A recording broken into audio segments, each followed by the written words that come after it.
Hello, everyone. Why is my game not showing up? What? There it goes. Hey, how Because ya? you're a hacking kawaii death. I am no such thing. One moment while I check to make sure. I got this sinking feeling, so I'm checking to make sure that I'm checking to make sure that my stream is the right game listed. Okay, yeah, it's Darktide. Okay. Okay. Is the shared chat Oh. linked? It is, but I haven't turned it on. It is now going. Okay. There we go. All right, so your chat, my chat, all working together. Hello to Pip, Fang, Megaman, and Psyche. How y'all doing? Also, you, Galanche. Good evening, Bo and Ash. I will have you on in the background while I prepare Aaron's dinner and cookies. Nice. Hey, tell Aaron I said hi, will ya? I haven't seen her in a while. So yeah, how y'all doing? This was going to be a Monster Hunter Wild stream, and then I tested the beta on OBS, and it's like, hey, listen, I'm just gonna hog all your resources. You can't stream this. So Yeah. I'm currently hoping that the game on release is gonna be a little better. The benchmark did okay, but the betas are apparently an older version, so yeah, I'm unable to play it. I apologize for that. That's what the Wilds beta does. Yeah, it crashes your computer. Honey, I need to get you into the game. You do indeed. One moment. The game is takes a little bit to update the... There you are. My favorite psyker. Ow. The one downside of streaming games you enjoy is that you have to hold off from playing them until you have a stream day. Unless it's a game like Darktide, but like, I'd intended to play Styx on Thursday, but then it ended up being a Destiny day. Well, I'm sorry because we had the problem. We will just refer to as the problem on Wednesday. Yeah. So, yeah. But yeah, I'm sorry about that, hon. Also, hello, 2d6 charisma. Yeah, Bo had to get an abortion. I made him teen pregnant for Valentine's Day. What? That's not how that works. You're a monster. What's this? Yeah, okay, let's just do a no frills consignment yard to go for to go first. Destiny 2 addicts, the both of you. Actually, no, because I realized the new content is literally just that annoying ass fucking, what do you call it, roguelike thing they added. It's just that roguelike thing they added, and I was like, an entire season of this? Sorry, no, and I uninstalled the game. I've not uninstalled it yet, but I need to. It's like Destiny's, it scratches an itch here or there, but the problem with it is that it's like, I don't know. I feel like Darktide is funner for the gameplay loop, where it's like Destiny tries to be like, we're switching it up. We made it so that your regen doesn't work, and you've basically got no double jump. And it's like, you took all the thing that's fun out of this. Yeah, I think when a game needs to take what makes the gameplay fun out of the gameplay to switch it up, air quotes, I think it's kind of losing the plot. You know? It also repeatedly proves my point that that restoration is a really, really shit fucking choice. Basically, my opinion is that of the stats you can have in Destiny, you're better off with resilience than restoration, because restoration will frequently be circumvented by some nonsense the developers decided to throw in, where your like ability to heal back from something is severely disabled, or like literally just severely handicapped. Oh, do you want to know the funny part about that opinion, hon? You want to know the funny part? What? That's the meta opinion. What? That restoration sucks. Basically, I want to say even on warlocks, who are the restoration class, it was like, hey, listen, just take resilience. No. Yeah, no. So that's not a That's not a controversial statement at all, hun. In fact, that's what most people who play Destiny agree. There's apparently more of an argument for, you know, was it mobility? Oh, shit. Uh-oh. Oh, yeah, mobility. Mobility makes sense because when you think about it, it's like, yo, what's better than, like, being able to tank all the damage that you receive, not being hit by any damage whatsoever? Yeah. Mobility, mo problems. Oh, I noticed one of our guys is named Only Be There One. He's like a Highlander, was slightly confused. Whoa! Hi, buddies. Are we going round these circles? All right, this is the blade beam sword. I only really had the one stream where I got to experience this. You guys could play EDF. That's romantic, right? Well, I mean, maybe. But if I'm gonna play something like EDF, I'd rather just play Helldivers, honestly. Helldivers is way more democracy and, like, yeah. I also don't own Earth Defense Force. Well, yeah, that too. I still remember how like y'all played you know, Helldivers 1. But it was like a few years back when I first started my job at the flooring factory, and it was still, oh shit. Whoop. And was still kind of like Shit! stressed in the evenings. So you weren't really in the mood to play video games.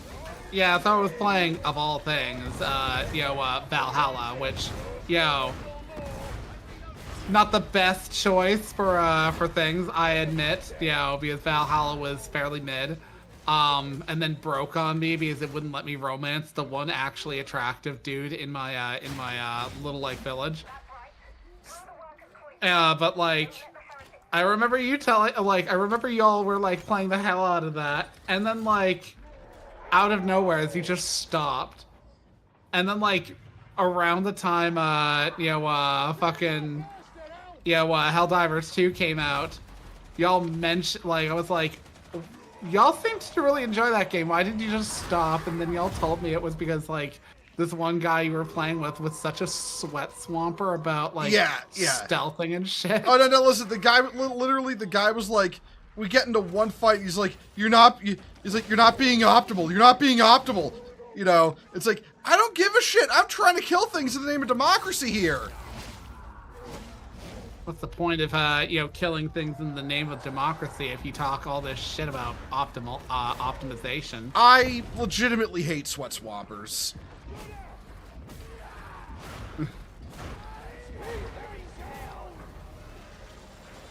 It reminds me of some of our plays in Space Marine with boobs, where he'd just be like, I'm gonna run ahead, and also, y'all should just, like, dodge roll out of everything. It's like, yeah. Okay. I love playing this game. Oh, hey, a boss fight. Just roll. Don't fight. Just roll. Just roll. It's like, no, I came here to kill Tyranids and heretics. I'm gonna kill Tyranids and heretics. Like, boobs, love you, but you're one of the homies. But all the same, my gun is overheated. Shit.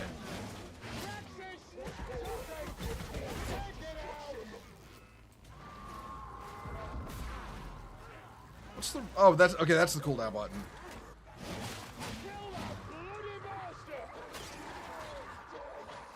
Uh-oh. There were two of them. That could have been bad.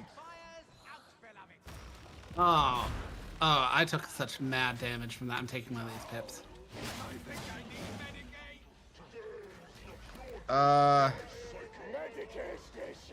Stungy apparently does not want to heal. That is, well, that's between him and the God Emperor.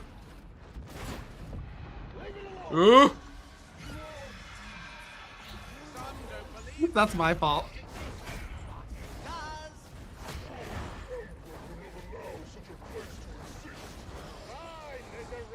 Oh yeah, I'm absolutely gonna die.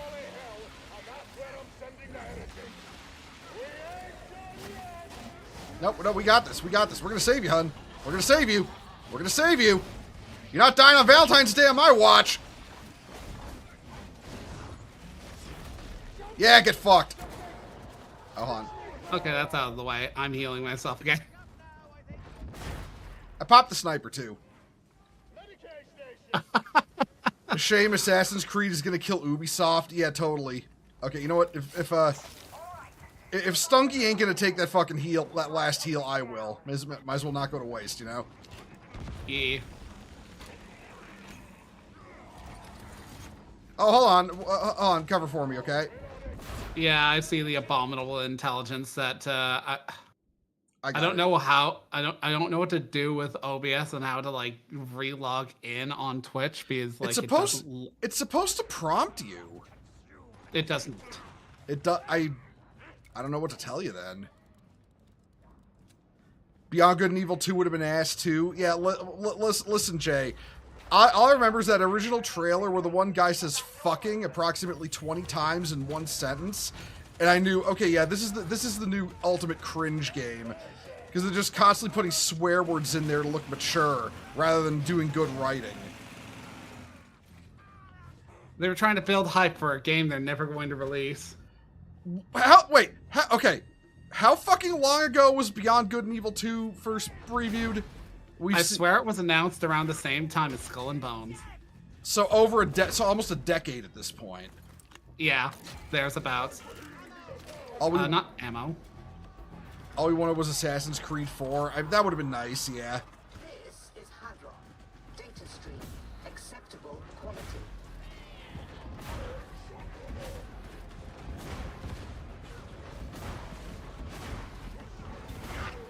There's a healer kit back there, by the way. I have one on me, but Oh, got it. Oh, okay, that's a lot of Zambos. Hold on.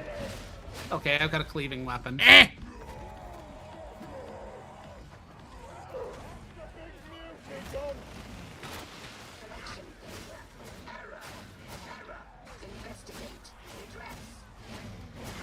I'll investigate your address if you don't shut up, Hadron.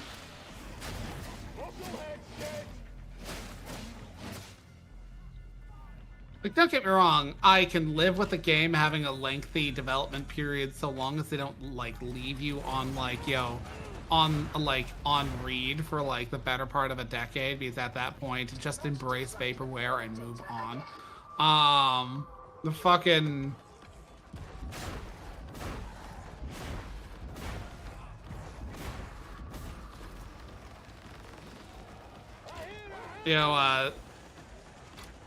the fucking, like, I can even live with, like, game series is, like, shifting. It's just, fucking man, just, release a game that people want to play.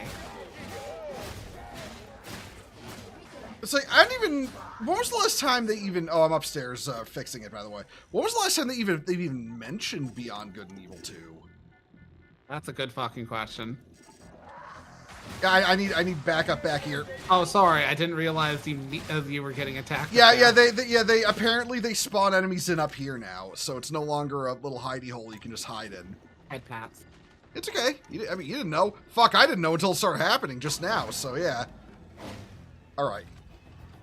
You don't even remember? Yeah, Jay, I'm inclined to agree. By the way, I do not remember the last time Beyond Good and Evil 2 was even mentioned.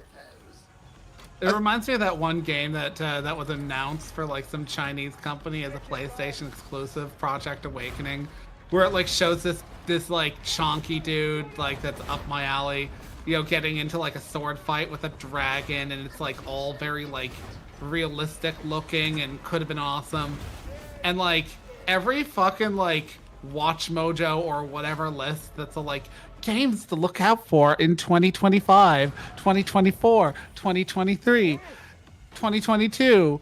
It's always a like Project Awakening. It's like they haven't shown anything for this game. Let it go. It's not happening. It's not happening. You have to let go, Jack.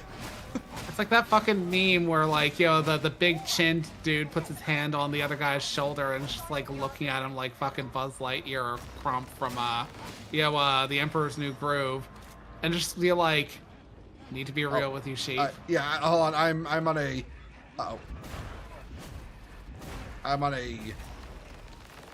the last integer of my health. There we go. Doing the best you can, and I'm sure the Emperor did proud. Like, okay, say what you will about like the obvious push of DEI with the developments for like the new Fable game. At least they're actually looking like they're developing it and going to put it out. Yeah, You can say that. You can say that much. Metroid Dread was in development on and off since the end of of GBA's life cycle, and it's the only one that I think delivered 100%. I mean, well, something to remember about Metroid, Nintendo really doesn't like Metroid, neither does Japan. And Nintendo's more occupied with what Japanese audiences want rather than Americans. So they're generally speaking not going to work on Metroid games all that much.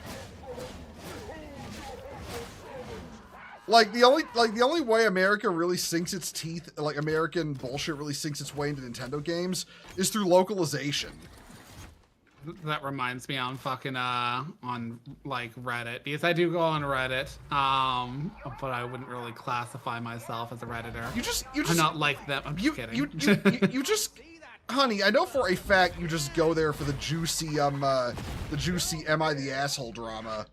Mostly to make fun of the people who post there thinking they're not the asshole when they are. But I'm also on like our isekai, but I honestly find the vast majority of people on there insufferable, because they are that type of person on Twitter who calls people like, like essentially slurs because that person likes something in a game or likes something in an isekai. In this case, if you like Mushoku Tensei, Jobless Reincarnation, then you're a PDF, file, apparently. And the basis for this is because the main character, in, I think, the light novels is worse than he is in any adaptation. And, like, it's also partially because, like, well, the dude's basically a lolicon, but, like, keep in mind there is a difference between a lolicon and an actual, like, PDF file. Yep. And that's like a cultural concept people here in the West can't get, because they are still on their, what's that? You're dating a girl 5 years younger than you? I don't care that she was, 30 when you met, you fucking disgusting wretch. Well, remember, there's a reason the everything but the age of consent meme has become a meme. Yeah. Y'all care about height, weight, nose shape, eye shape, clothing, but when y'all motherfuckers gonna care about the thing that matters? Fucking age. But yeah, like, fucking, so, I like, a bunch of people were interviewed at conventions in, like, Japan surrounding anime, and, like, a lot of them were asked, like, what's your favorite anime or something like that, or your favorite isekai, or your favorite fantasy thing, I can't remember. And they responded pretty, like, a lot. Mushoku Tensei. And, like, people were like, wow, I thought it was really hated. It's like, only because you're on Reddit all the time. And then I was like, this is a concept pretty prominent, in the West, in that, like, despite all, like, obsession with certain things, the West is not the main, like, point of concern for, like, developers in Japan, and I compared it to certain things, and then some dude comes back with this really grotesque opinion that basically amounted to, like, literally, like, saying that, PDF, file content is normalized in Japan, and that's why. It's literally not. Even though I was making a comparison not with, like, Mushoku Tensei, but, like, Fate, for instance, because, like, Fate fans have the worst fucking takes in America. Like, up to and including, we really need a new Fate adaptation. Why? The first one was good. Yeah. Well, because it's bad. Why is it bad? Well, listen. Between things like, say, Dean Stay Night, and that's the, for those who don't know, that's the colloquial Western term for the Fate Stay Night anime adaptation by Studio Dean. Between Dean Stay Night and fucking G-Savior, which I just recently watched, I'm never listening to an American ever again regarding their opinions on which entries in an anime series are good. Because, like, let me tell you something. It is kind of the fandom meme that G Savior is the worst thing Gundam ever put out, right? Right? Yeah. I watch it. I swear to God, it's actually a really fun watch. It's a little more simplistic than most, than the Gundam anime entries. But it's for what it is, as basically, the best way to describe it, a live-action Gundam movie on them, 90s Babylon 5 visual effects. It was good. I liked it. It's like, and this honestly has me questioning Seed's placement as another one of the worst Gundams, because I always hear that from Westerners, never the Japanese. Westerners are also by far, like, I hate to sound pretentious, the most ungrateful audience out there that you will ever get when it comes to, like, content. Like, Westerners will have, like, an actual content drought in something for years upon years upon years, and then get something and either say it's the worst thing ever, or if something comes immediately after that, be all like, oh, well, now that we have better thing, the thing we just got is the worst thing ever. It's like, excuse me? Oh, the Monsterverse cycle, yeah. Oh. Yeah. Hold on. Get off him. Yeah, because that believe me, that's like I call that the Monsterverse cycle. Like, oh, we got it. The fuck's that noise? Oh, it's the sound check before a movie. The audience is now deaf. I missed. I think I got him.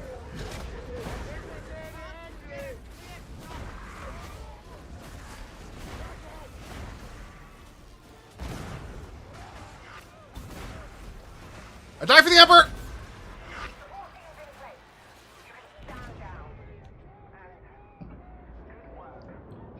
I knew that would blow me up, but it got the boss. It registered me as killing the boss because I shot it with a pistol. Well, you know what? You deserve that kill.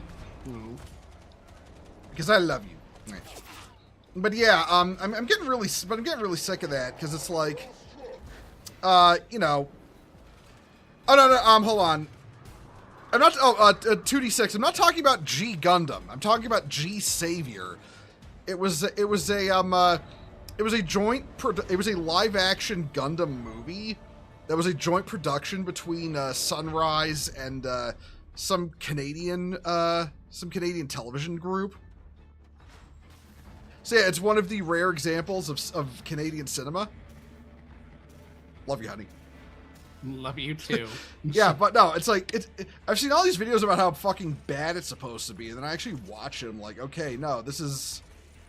I will not call it the best thing Gundam has ever made by a long shot. I mean, not everything can be unicorn, but it was actually good. I liked it. Need to briefly step away and bring my groceries in, and also take a piss. Be right back. Yeah, go ahead. You just like G Gundam. Oh, you know what? That's entirely understandable. G Gundam is definitely up there in terms of the AUs. I personally like 00 Gundam more than G Gundam, but I will also fully admit, I'm just weird. So, but G Gundam is my second favorite AU. Granted, I'm also weird that I don't count I don't count G Reco, because fuck me if I can pronounce its actual title. I don't count G Reco and Turn A as AUs though. I count them as Universal Century, because they basically are Universal Century sequels. They're so far in the future that they're no longer in UC, but it's the same universe.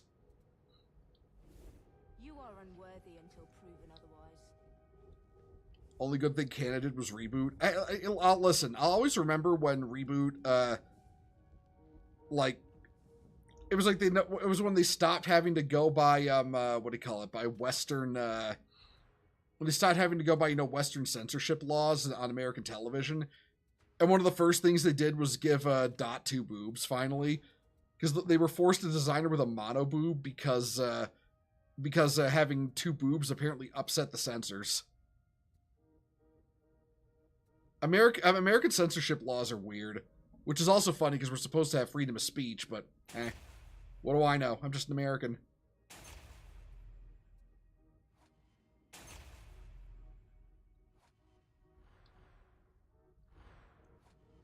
The only real Gundam you finished was the 006 one.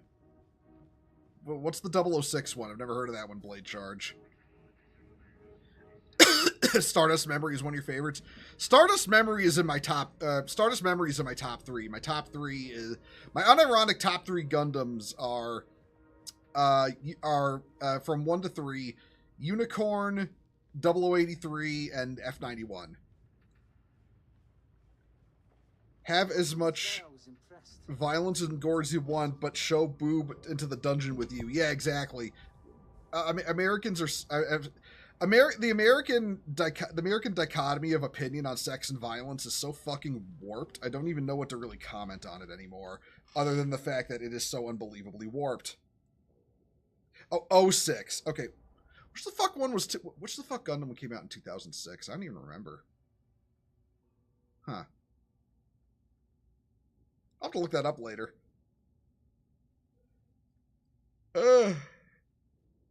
The reboot fight between Enzo and Megabyte was awesome. One of the best parts of the series. Yeah, I agree. I mean, I liked Reboot before it changed, before it had its, dark and edgy change, which happened because they no longer had to abide by American censorship laws.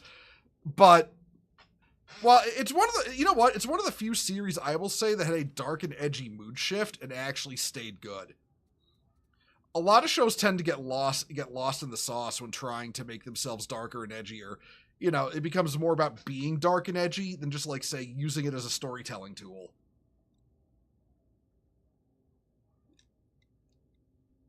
"2006 was Seed." Okay. I'm back. Welcome back. But yeah, I'm gonna be honest. All the people bitching and moaning about fucking, because again, because it happened with Dean Stay Night, and it happened with fucking G Savior. I'm now sorely tempted to finally sit down and watch all of Gundam Seed and Seed Destiny, because I'm really, like I said, I'm really sick of Westerns being, oh, it's the worst ever, and then it's like, no, this is peak actually. What's wrong with you?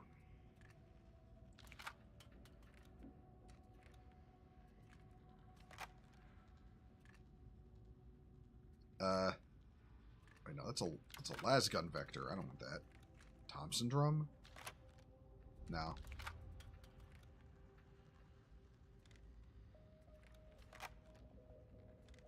No.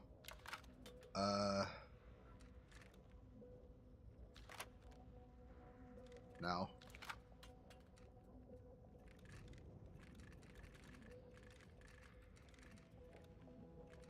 What was also funny, one of the most ridiculous things, like, okay, this actually caused me to look into it. And at least as recently as like 2-3 years ago, someone pointed out that Sword Art Online in Japan frequently, tops listicles. Like, somebody will be like, what's the best light novel that you've read? And they'll be like, Sword Art Online. Somebody will, be like, who's your favorite character? Kirito or Asuna. These characters list as very popular in Japan. Maybe not like top popular. That is a really, really tight spot. But Sword Art Online gets continuation after continuation because it's popular. And I basically made, in addition to those comparisons, like how Western fans tend to just randomly hate on things. And one of the people who came back at me in that was like, oh, actually, it's really hated in Japan. We just don't try to cancel everything over here. It's like, shut up. Yeah, it's like, actually shut the fuck up. Like, actually shut the fuck up. That show is not hated in Japan. Something is wrong. All signs check in. Hey, End of Days. Thank you for the subscription. Congrats on 18 months. How you doing, man? I haven't seen you in a while. Also, I'm gonna go Rambo mode for this one. I'm gonna switch specs too. What is this one? Masteries, talents. Okay, yeah. Okay. I am always an acceptable. My biggest problem with the whole like hate on Sword Art Online, it's like, okay, your opinion is, you are entitled to your opinion, but I'm so sick of it was good when it was the death game. It's like it was never the death game. Even when it was the death game, it was never the death game. It wasn't another. It wasn't fucking Squid Games. It wasn't any fucking death game in terms of like actual seriousness. What it was a game where they said that there were stakes, and then the only people who die are literally who's you've just met, or the people who are brought on to die tragically and have the main character be depressed for years after. Honey, you can just scream Sachi at the top of your lungs, okay? We know who you're talking about. Like, I'm sorry, but there were no real stakes there.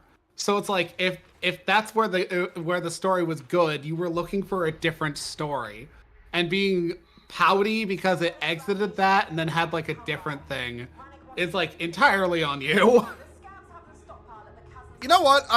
You know what, 2D charisma. You know what I'm saying. What you're saying there with it should have ended with the hospital. You know, I honestly think it should have ended with the movie. I think going into Alicization was going a little further than the story had to go. But that said, I think the movie where they finally, the whole finale of the movies, they finally get to the top of SAO and beat what was the final boss. I think that's where they should have ended it. Or at least that's my opinion on it. Maybe I'm weird. I don't know. Also, Jay, while I disagree with you on, I actually like SAO more than I like .hack at Heresy. I know that. Oh, Sudsier Harp, thank you for the follow. Welcome to the Crusade. But yeah, while I do like SAO more than .hack, I completely get the frustration of, oh, my personal favorite isn't number one. What the fuck? I totally feel you. I totally feel you on that. With a few different things.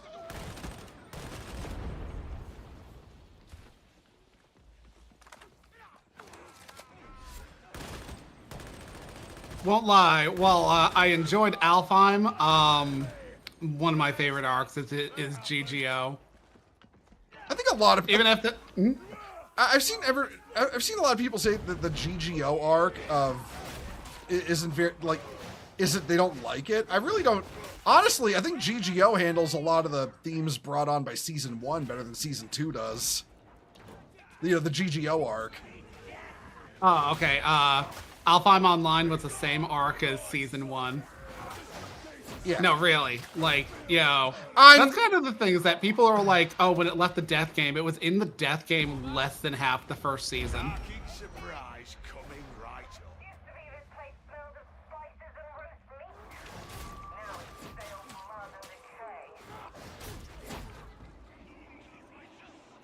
There is a healing station around here. Oh, Abe's got the battery.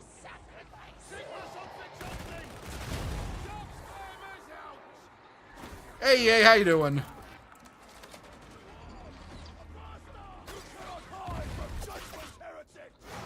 Your problem is the .hack anime, specifically Sign, is a bunch of people talking philosophical in MMO, which isn't going to be everyone's cup of tea. Yeah, I get that. I fully admit, though, when I first watched .hack, I was way younger. I think I was... Fuck, how old was I back then? It's definitely one of those ones I think, maybe I should give it another go. Because I don't think I was old enough to really appreciate a story like that at the time. It has Calafina, honey. Fuck. No, really, Yuki Kajiura is all over the fucking, .hack. See, that's hilarious to me because she also did the OST for fucking Sword Art. Yep.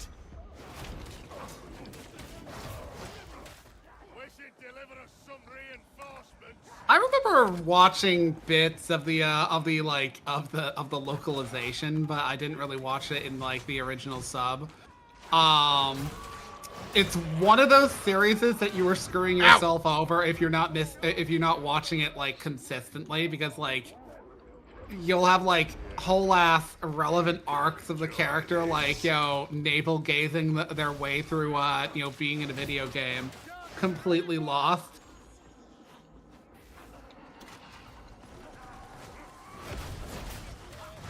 How can it steal her? Dot hack had ended by that point. I mean, I'm pretty certain while the dot hack anime was over, but you know, the series itself kept going. Yeah, in video games that I don't think ever got a proper ending. Oh, I'm gonna heal myself.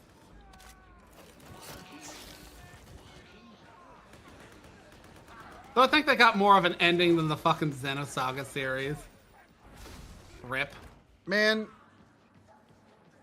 Well, I mean, Xenogears. Xenosaga, there's still sequels.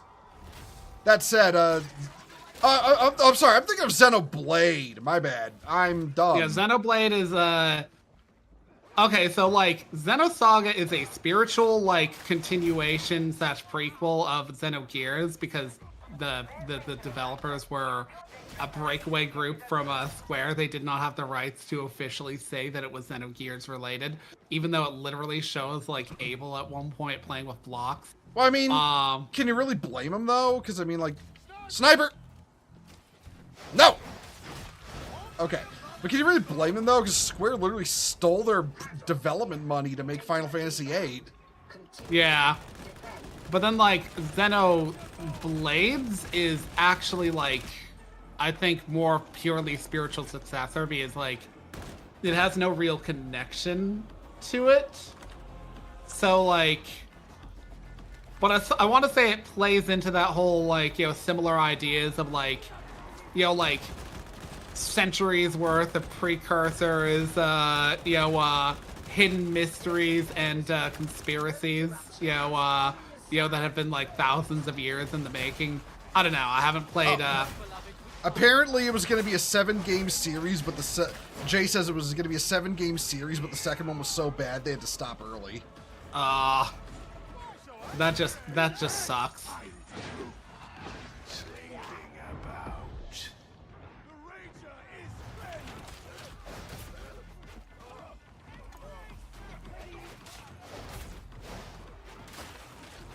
Yeah, no, that sucks. What's it with, like, interesting sci-fi JRPGs and kind of, like, getting shafted by circumstances? Like, fucking... I used to be really into the Star Ocean series, even if I only played Star Ocean 1 on, like, after it got re-released on the PSP. Fucking Star Ocean 3 comes out. I play that to completion, and it is the most, like, cracked out, like, story, like, turnout that you've ever experienced. That's the multi-dimensional gods. That's the multi-dimensional aliens playing an MMO that is our reality one, right? Yes. Yeah. Keep in mind, every Star Ocean game, because there have been others since then, has been a prequel. Because they literally wrote themselves into a corner. I mean, yeah. How do you come back from that? Yeah. It's like the golden rule of most action movie series. Once you go to space, it's all over. Because how do you top that? Yeah. I want to point out, by the way, the Fast and Furious movies went to space.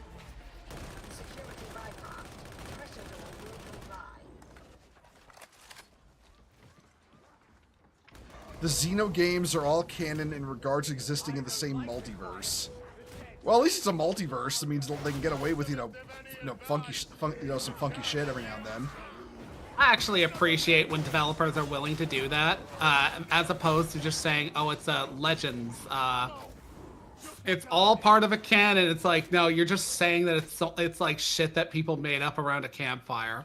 You know, just like Age of Sigmar could live a happy life if they just said that, like, the old world is its own, like, separate continuity, like an alternate timeline or an alternate dimension. You know what? That is very true, and unfortunately, well, I don't think GW's smart enough to realize it, but I'm kind of hoping they do.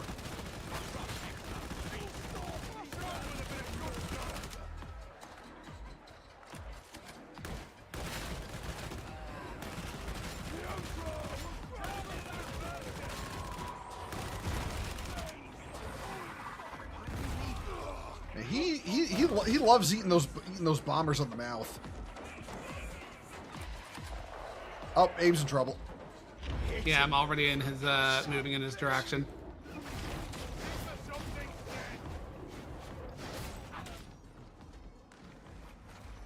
That rule also exists in horror movies. Yeah, no, you're right. Look, I'm just gonna put this out there. Friday the 13th did not survive Jason X. For those who don't know, that's the one where Jason went to outer space. Apparently they figured out the way. Apparently they figured out the way to deal with him was to like cryogenically freeze him, and then they're shipping him somewhere else on like a fucking spaceship, and the cryogenic freezing breaks down, and he's now loose in a spaceship. The plot's something like that.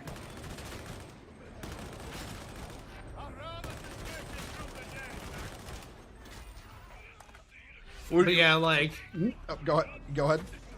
But yeah, like, Star Ocean 3 was such a fucking trip, because, like, okay, like, okay, so, beginning of the game, you're hearing all this shit about how, like, there's these, like, aliens that are at war with, like, the Pan-Galactic Federation, and they're, like, vicious, and, like, war is, like, turning bloody, but you're just on a fucking vacation with your dad and your, best friend's family, and your dad and your best friend's family are, like, they're researchers of some variety, and, then all of a sudden, aliens, attack the resort, and in your retreat, you wind up on an alien planet that is some point in, like, the pre-medieval. And then, like, you get off that planet and wind up on another planet, kind of roundabout, that is a little bit further along, but still medieval. And then you get, embroiled in their, like, their personal, like, ongoing war, which is, like, two factions. And you think, okay, this is all, like, going to get sorted in a fashion.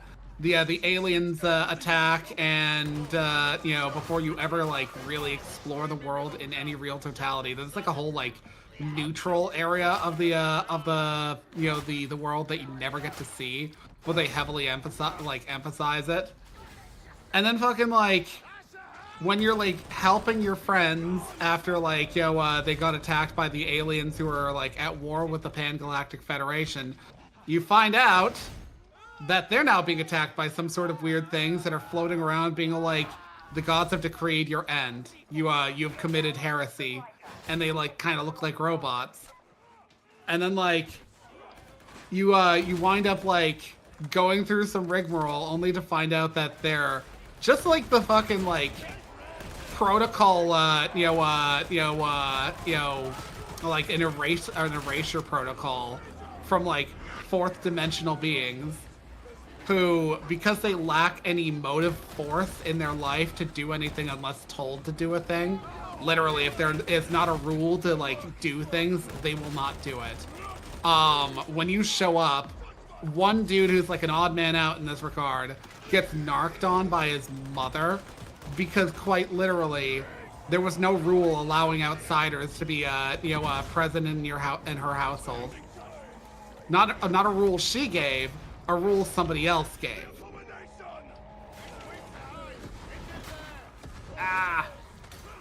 And like, the reason they're doing this, because mommy and daddy figured out how to program the universe through something called runological genetics and then experimented on their kids. All this reminds me of one of those like atheist fucking science, what do you call it, pop sci YouTube channels that will tell you to your face God does not exist, but then say, but the universe may have been created by fourth dimensional beings. It's like, well, aren't you just like dolling up the same shit then? Uh-oh. Whoop. You mean like how, how some religious people be like, well, other religions are just a way of getting to my religion. But they are. I love you. This post by Roman Catholic Gang. I always find that mindset kind of weird, though. It's like, okay, if they're all a way of getting to your religion, then why are you trying to disrupt their practices? It's all your god in the end. Well, they're doing it wrong. How so? They're doing it wrong. How so? The Pope said so. Oh, you mean the current Pope? He's a communist. But you said he said so. No, the true Pope. Honey, I'm taking the piss right now, in case I haven't figured it out. Is the true Pope like the Demiurge, or is that Yaldabaoth? No, that's Gnosticism. By the way, I'm not memeing though about calling our current Pope a communist. He's absolutely a communist. He's a communist and an enemy of Christendom. But yeah, like ultimately speaking, the story ends with reality getting deleted, but because you think, therefore you are, it didn't get deleted. Oh, the Mecchiest tech. Thank you for the follow. Welcome to Crusade. Sorry about tripping over your name back there.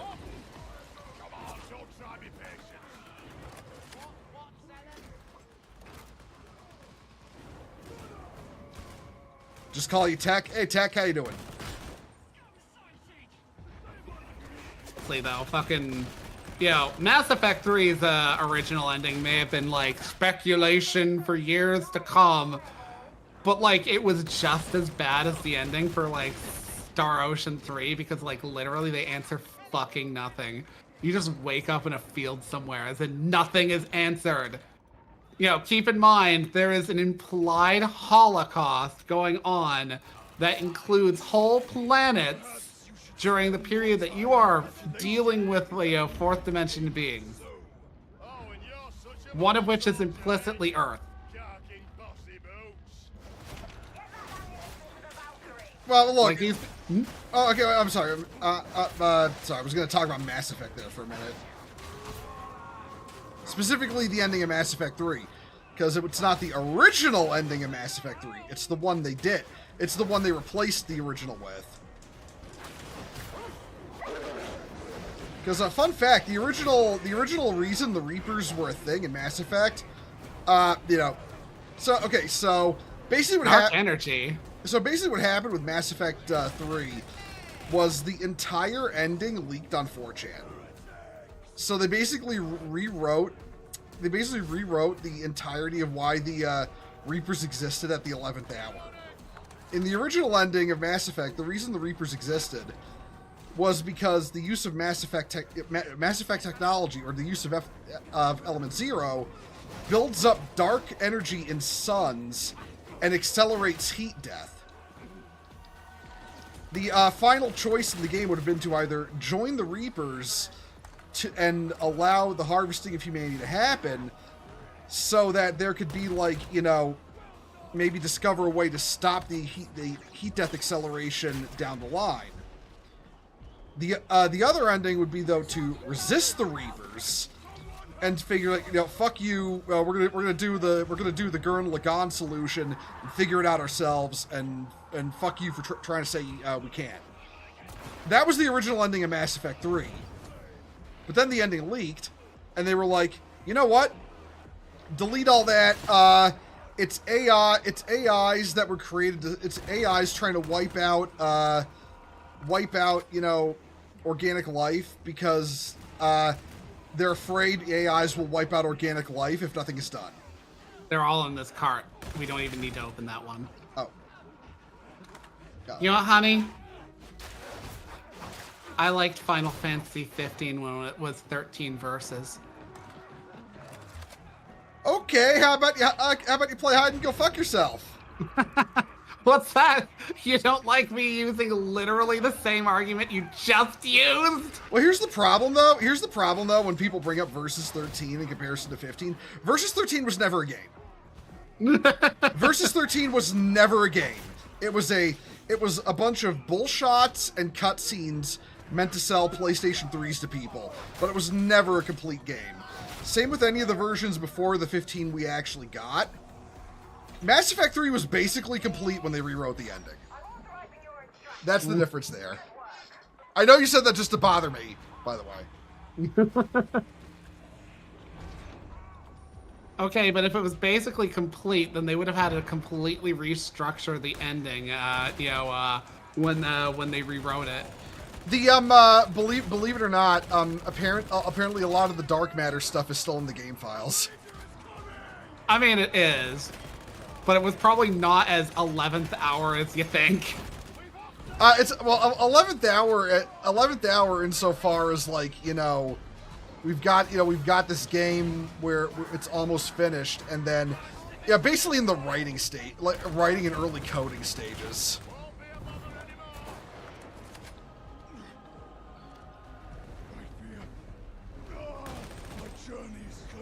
Arena Breakout Infinite was better as Escape from better as or better than, because I feel like when it comes to Tarkov clones, the one you should play entirely depends on which game mode you want to play.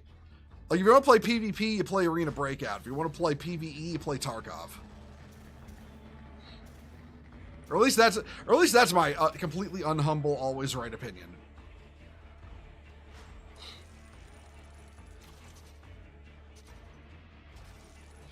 Marshall, I think you would like the archives in between on Instagram. Who are they? I've never heard of them.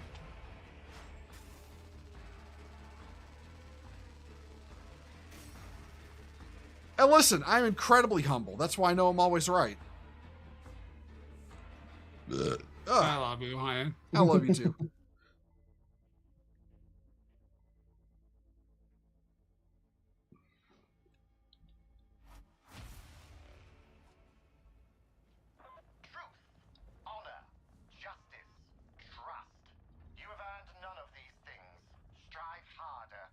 Rannick, I'm level 30. Shut the fuck up. Let me guide you in the act of penance. What level are we playing at? We're playing at level 30. I think he means in terms of difficulty. Level 3. Level 3. We just like to play pretty Vibe. Yeah, we just like to vibe and purge heresy, you know.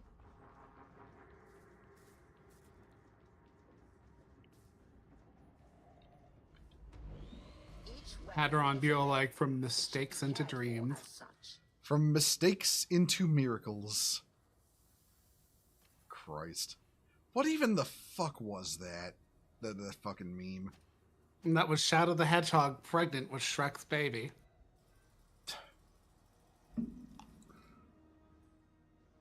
I'm about to correct you on this. It was the squirrel from SpongeBob pregnant with SpongeBob's child with the Twin Towers burning in the background. Why am I like this? I listen, I swear to God, I swear to God, I gotta get myself checked for the tism.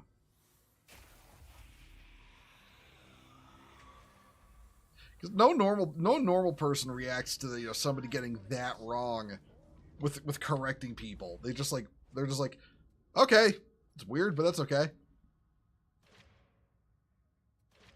There you are.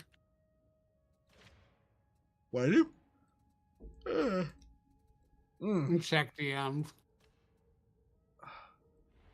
One moment.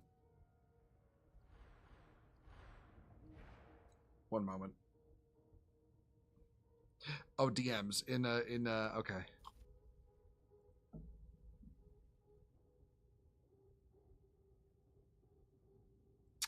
Well, fuck you. You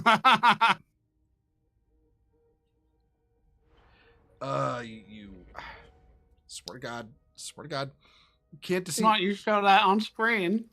I refuse. You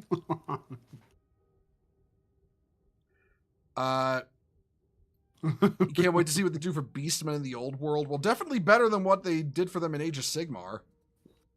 I'm legitimately perfectly okay with the fact that Beastmen got taken out of Age of Sigmar.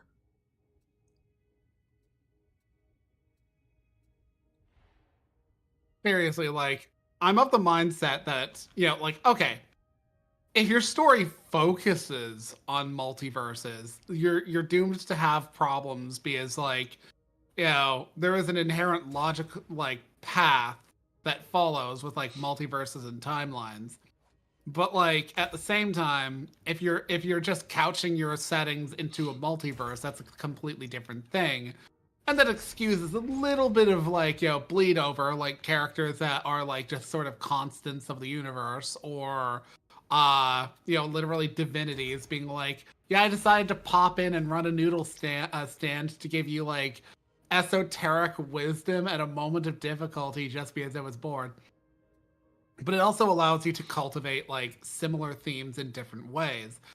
And, Age of Sigmar could have been that, but they literally were like, let's just like reboot the whole setting because modern writers don't want to have to, put in any real effort.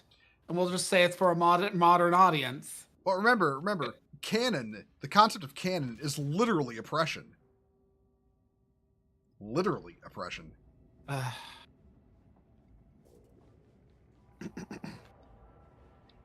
On a different note, you got Kingdom Come Deliverance 2 today and you're really enjoying it. Good. I'm glad to hear. That is one of... Okay, listen. I know I normally shit on the left around here.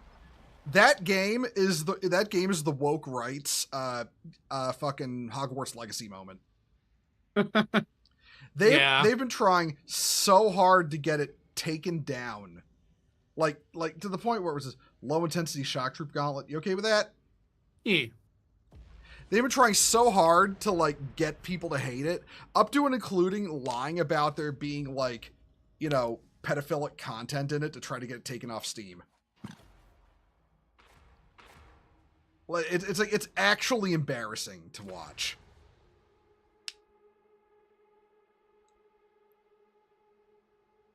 Like I like other than a comment here or there, I've mostly been like keeping quiet about it, but just watching it unfold, it's like, Jesus fucking Christ, you people are no better. You're no better than the people that like, and don't get me wrong, this isn't the whole right doing this. I'm not one of those people that's gonna blame everyone on the right just because of a bunch of retards. It's a bunch of zealous extremists who even the rest of the right laughs at them. The Melanie Mac, Razor Fist, fucking that guy who owns Fandom Pulse. I forget his name because I don't really think about him most of the time.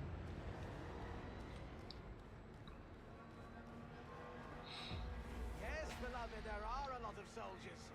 Grubby, aren't they? All right, yeah, JDA. That's his abbreviation. Bro is literally like, ban porn. Porn is evil, and then it turns out he's literally a gay furry. And a gay furry, but not just a gay furry. He's a pokephile. Yeah. Oh, so what you're saying is he was all up on that Typhlosion explosion from recent fucking months. He was probably jilling himself off to thoughts of Typhlosion. Let's be real here. And actually, no. He was basic bitch too. Because the Pokemon that he was gay for was apparently Lucario. Wow, that is basic bitch. I'm sorry, Lucario is like the one fucking like Pokemon that I like. Okay, I don't get Lucario's like fandom. I just don't. There is nothing special about him. I don't even. He's a fighting type with dreadlocks. That is it. Yeah, I was about to say. I don't like other than his name and what he looks like. I don't even. Other than his name and what he looks like, I don't even know what the fuck a Lucario does. Uh-oh. Hold on. Coming up the steps. Jumps all over the place. Fighting Steel. Yeah, okay, fair. But like nothing of that like makes him sound exciting. He's not Mewtwo, who was like the focus of a movie. He's not like any of like the quote unquote like upper end like ultras that you get at like the end of a game like Solgaleo or something like that. He's not anything. He's just a fighting steel type that you meet along the way, and he has a personality more so than like your average Pokemon. And that's it. It's like, I'm sorry, you have been starved for like Pokemon that aren't just like a sound and like measurements in your Pokédex, but like this ain't it, fam. This ain't it. there are better Pokemon. Oh, it's so nice I can shoot through the Ogrins now. I'm not gonna waste half a fucking magazine on their backside. Oh. Oh, okay, our buddy's in trouble up here.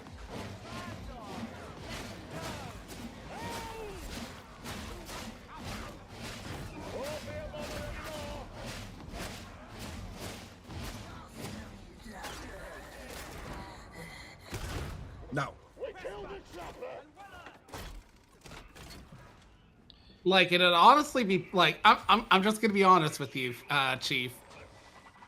Pokemon, doesn't matter which kind, they all pass the Harkness test, so I don't really care if somebody's a Pokephile. Like, the setting goes out of its way too hard to be like, being all like, oh yeah, the bond between Pokemon and trainer is super important. And in fact, once upon a time, humans and Pokemon actually intermarried and interbred. Also, there's a human egg type. Also, God is a Pokemon that you can catch in a ball. The list goes on. Basically, Pokemon and humans have so little differentiation between each other that, like, conversational gap or not, every Pokemon you capture is a sapient being and can consent. Therefore, animal shape or not, it doesn't fucking matter. Oh yeah, listen. I'm not making fun of JDA for. I still don't remember his actual fucking name. I'm not making fun of him for like having a kink. I'm making fun of him for the fact that he being a Coomer complaining about Coomers. Yeah, I'm making fun of him because he's acting like this holier than thou, fucking woke right Christian demanding the censorship of porn or anything. He's spanking it to Pokemon porn. So it's like, yeah, that's my problem. Yeah, I fully agree on that one. Like, I legit, like, you saw that bit, like, from the last few days of, like, women, mostly rad femmes, trying to act like they're the most pure fucking maidens. Oh, the Love in Deep Space incident. Yeah, no, I remember that. That was... Okay, so for those not in the know, there's apparently some Chinese gacha game called Love in Deep Space that, like, it's supposed to be all about, like, women are saying, oh, it's an ethical gacha game because we goon ethically, unlike you men who just want to, TOS violate women and that's what your gacha games are about. Well, first of all, never mind the fact that, a lot of gacha games, when they let you develop a relationship with a character, it's a mutual loving one, unless the woman's a yandere. Then it's usually them being obsessed with you, and you should be afraid. But no, seriously. But then, not like days after this, a character got released for this Love in Deep Space game, and the whole point is that you drug him and force yourself on him. Like, the timing could not have been better. I'm always reminded of this time back during my Tumblr era. Now, like, I hate rad femmes. They are the most up their own ass liars and projectors you will ever find. They will use old-fashioned, old fucking outdated stats to justify their bullshit and inflate them beyond legitimacy. And then, like, parrot that shit all the time. Like, they'll be like, men are responsible for 90% of all crime. And then, like, be, like, completely resistant to any point that contradicts this. If you remind them that, like, lesbian domestic abuse stats are really fucking high, they will whine and call it sex. So I don't generally have any trust or, like, respect for rad femmes. I don't. They're bitter bitches who are, like, just playing out being bitter bitches, and that's it. But, like, back on Tumblr, there was this, like, literally just, like, same shit. So a dude got put into the hospital and, put it up on Twitter. He got put into the hospital because he sucked off a dude who had a massive dick and it ruptured his throat. And he was just like thumbs up to the camera because, living his life like a G. Rad femmes flood onto this thread and being all like, this is so indicative of men. Men are always about pounding and abuse and sex. And then, like, not even a week later, one moment. One moment, hun. Saturn Senshi, thank you for the raid. Welcome, Raiders. How y'all doing? It is, Hey, Saturn Senshi. It is, me, Marshall Beaumont, and my boyfriend Ash here playing Darktide today. Well, anyway, go ahead, hun. You were talking about the dude who ruptured his throat, giving a dude head, and how... Apologies for those who rated in on that. Yeah, I was talking about that. So, like, this dude's, like, putting this up, and there are rad femmes on Tumblr who are like, LOL, men are disgusting. Not even a week later, a young woman, a lesbian, winds up in traction from face-sitting. Oh, I think I know what happened. Had her girlfriend do the dive on her face thing and just broke the neck. Yeah, fucked her neck, and she's just like, thumbs up to the camera.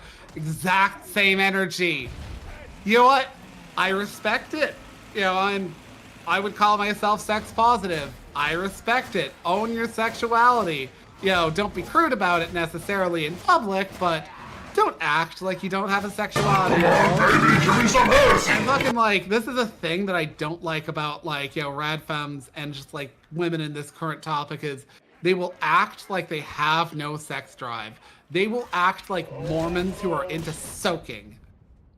And then, like, you'll fucking, like, read their fucking, like, you know, their texts and their fucking DMs and see that they are a thirsty fucking slut behind the scenes. Yeah, it's like, no one gives a shit if you goon, but for fuck's sake, don't pretend your gooning is ethical compared to other people. Man, don't read the shit I write. Listen, okay, Saturn, I'm gonna be completely 100% with you here. A good 50% of the lore for my homebrew sci-fi setting, I came up with because I was horny. Yeah, I do it all the time. Yeah, I worked backwards from that mood. Literally, like, most of my editions are like that, where I'll be like, so I have this idea. Yes, it was based off of me having, like, you know, a gooner moment. But, like, then I started to think about it, and it was actually, like, some really decent lore. So I like, here's my explanation. Yeah, it's like, it's literally because I'll get an idea that's like, oh, that's kind of hot. And then, like, 5 hours later, I've written out an entire dissertation on the history of a faction. And I'm just like, how the fuck did that happen? Literally, one of the you know, cities in our, like, you know, our Nexus setting was generated, like, kind of like as like a Las Vegas you know, on crack sort of vibe. And then, like, years later was like, okay, this, I'm coming. I was just dealing with, like, thank you. Anyways, it was like, it's basically Las Vegas on crap with a very, like, oh fuck, libertarian approach to things. Okay. To give you an idea of this, it's like a city-state, what their politics are. Imagine so far in, like, into libertarianism that it's like, you know, it's almost approaching the parody. Yeah. And the thing is, I came up with the ideas when I was in college and, like, way more liberal pilled than I am now. And then, like, years later was like, okay, but that's, like, way fucking, like, unbalanced and unreasonable. So yeah, it was very lib left. So we decided to throw a bunch of lib right in there too. Yeah. You know, like, you know, recreational nuclear bombs, that kind of stuff. Yeah. Hello, furry soft kittens. Libertarian sex bill sounds unfathomably based. I mean, look, man. I was on a weird bender one time. I created an entire species, like entire alien race. That's basically like, how do I put this? Androgynous axolotl people. And then I was like, oh wait, if they all kind of look the same, how do they tell each other apart? Well, that dovetailed into like a what was it? 8-hour writing spree about how they identify themselves with things like, skin patterns and, spot coloring and all kinds of weird stuff like this. Their stances on cybernetics versus genetics, genetic engineering. Their, like how would their weapons have evolved on their world? Because obviously they're axolotl people. Their world must be pretty fucking wet. How did they develop guns on a wet planet? Because it has to be kind of dry to make guns, and then it just spirals out of control. And next thing I know, I'm like, oh, that's an entire like history and lore of something from a science fiction setting that I came up with because I had a horny thought for 5 minutes. God damn, I'm really, when I say this stuff out loud, I realize how fucking weird I am. Yeah, why can't you just like jack it to like images of drawn femboys and call it a day? Have to have a whole like thing behind it. Listen. You ever see that meme about creative people versus normal people from Tumblr? Remember that really shitty meme? You remember that?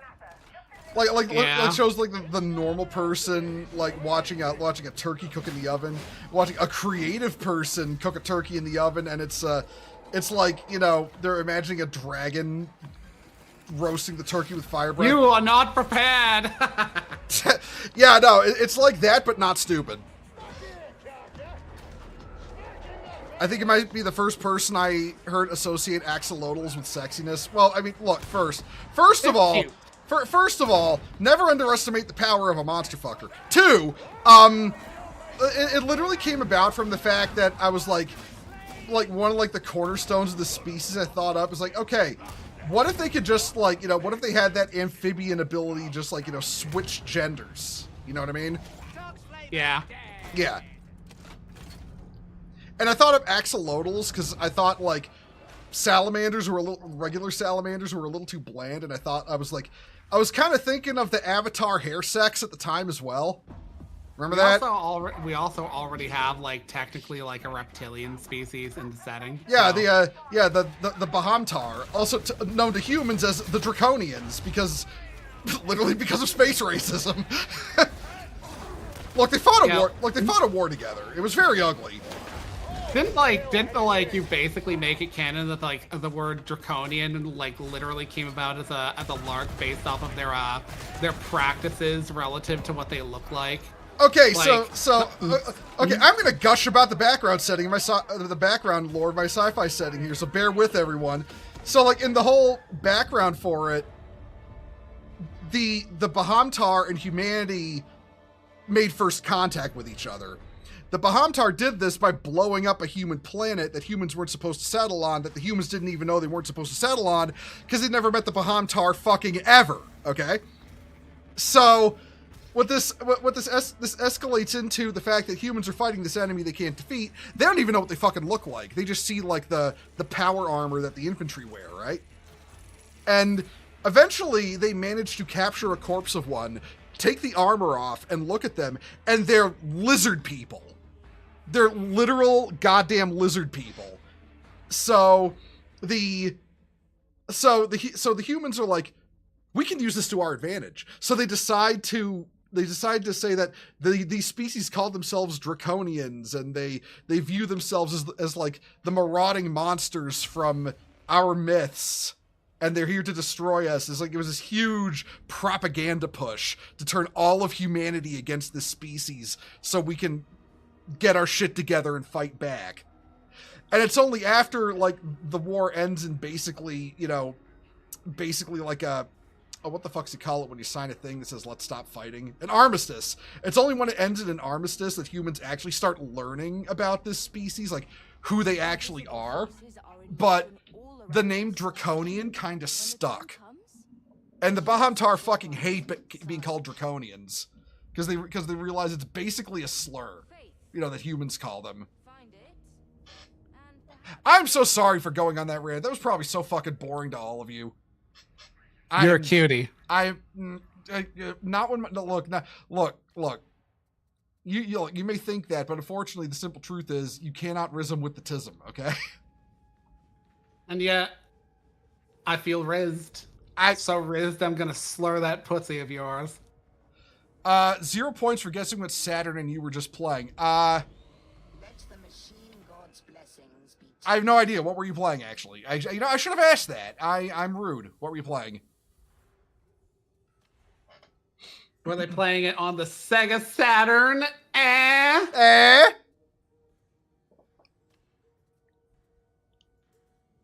Wife's home. Got to go. Happy Valentine's Day. Hey, Charisma. You have a good evening with your wife. Pal World, just because I reference it. Oh, okay. Ah, yes, the one where you the Pokemon the Pokemon clone where you can make the mating pit. Sweatshops. Yeah. It's like, Pal World is such a weird fucking game, but it's so great just because it takes all those fucking... It takes, like, the whole idea of Pokemon and literally turns it into Ancapistan, the Pokemon game.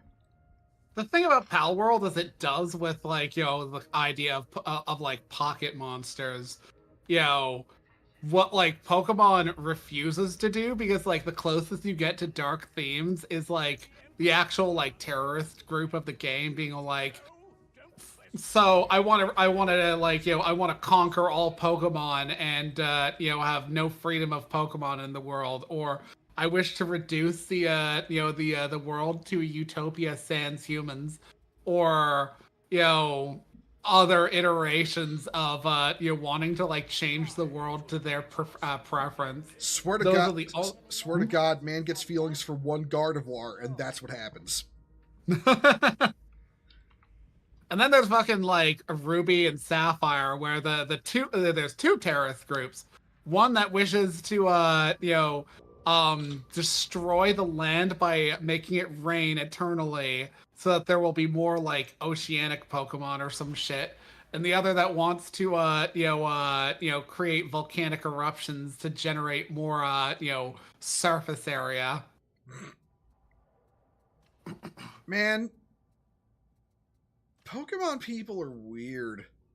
Yeah. I don't know. And then, of course... Well, okay, I can't exactly say I don't mean the fans. I do mean the fans. Y'all are fucking weird. That's appreciated, by the way. But, you know, I mean, like, the people in Pokemon. Gen 3's eco-terrorism.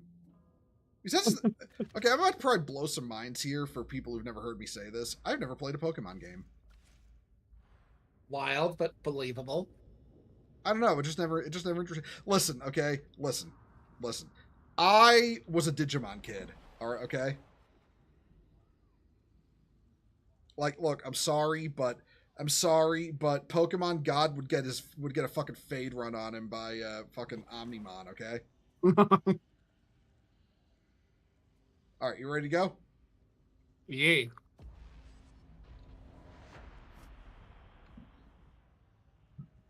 Remember how Tamers was woefully, like, you know, esoteric and then ended depressingly?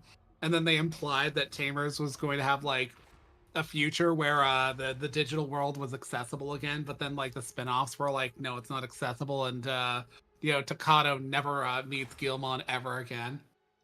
A Sparkplug in the group is commenting on your collar, honey. It's a hell of a collar, he's right.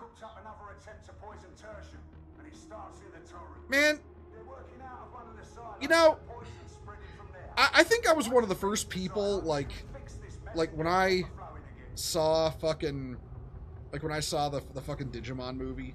I didn't see it in theaters, I watched it at home, but I was like one of those people who were like, this is very clearly an edited Japanese show. Like, I was getting, like, really aware of, like, you know, what Americans do to anime when they bring it over here at that time.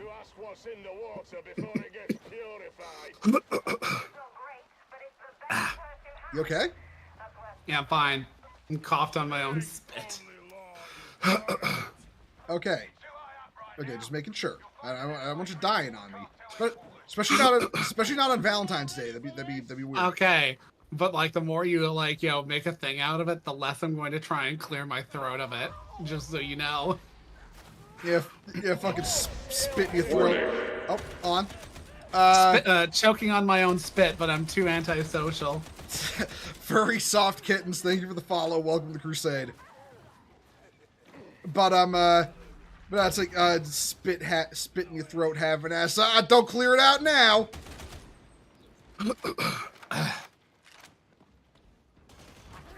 This is the most space gat looking auto gun you could possibly get in Warhammer. It's not even a cannon gun. I made this with the weapon customization mod. Oh, you all right? Yeah, I'm fine.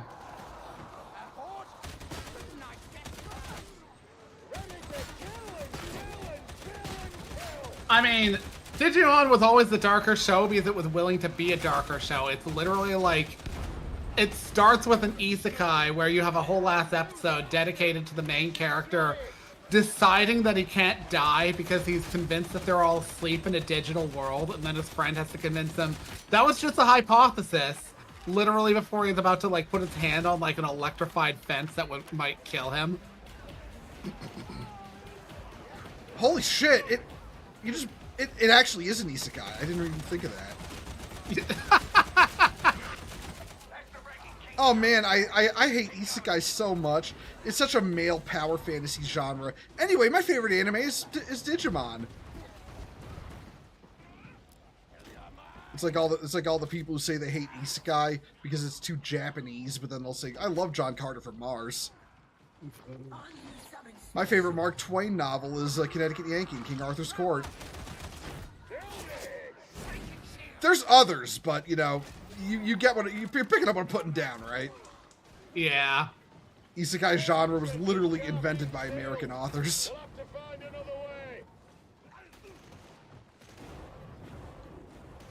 Yeah, Lopside, like, there are genuinely, like, seasons that spent, like, Tamer spent a long-ass time in the physical world with, like, you know, Digimon coming over and, you know, bonding with a Tamer. And then, like a third of the way through the series, they go into the digital world. And then they come back with a literal, literally a deletion protocol from the digital world coming to our world to delete our world because the D-Reapers were just made that way. D-Reaper was fucked up, man. Like, yeah. Huh? Took advantage of a depressed girl with, like, you know, massive, like, you know, self-hate and used her, like, you know, self-hate to fuel their attempts to wipe out humanity.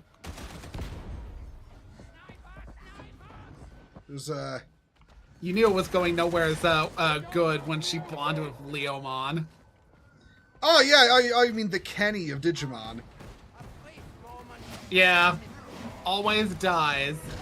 Literally, like, I think Digimon Tri had, like, you know, somebody bond with Leomon, and then, like, Leomon got killed, like, you know, by somebody who betrayed them.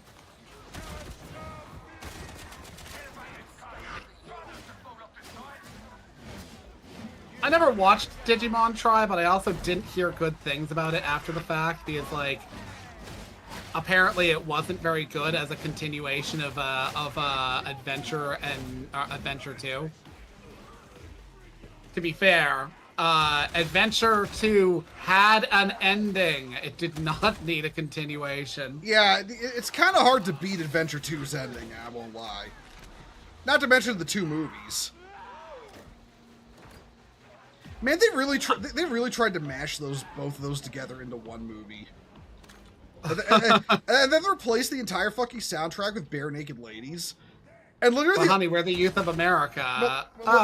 We're the youth of America. Listen, the only reason I remember Bare Naked Ladies existing as a band at all is because of the Digimon movie. They had like one hit song ever, and that was it 1 week? I think it's called. And that appears in the fucking movie for like 10 seconds. And then there's also that story of the poor kid who's like, you know, parents divorced because of the Angela Anaconda skit before the movie. Now that's one that's like weird to me because Angela Anaconda is very niche Canadian. It was on fucking Nickelodeon here in the States. It was? It was, yeah. I'm shooketh. Shooketh? Shaken? Of all the series to have like, come over.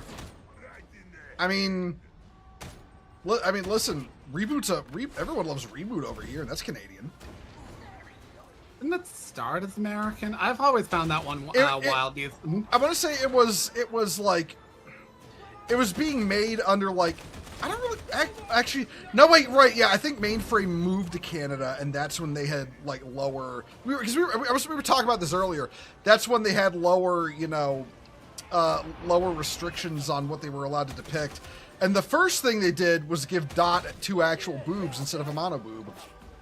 Yeah.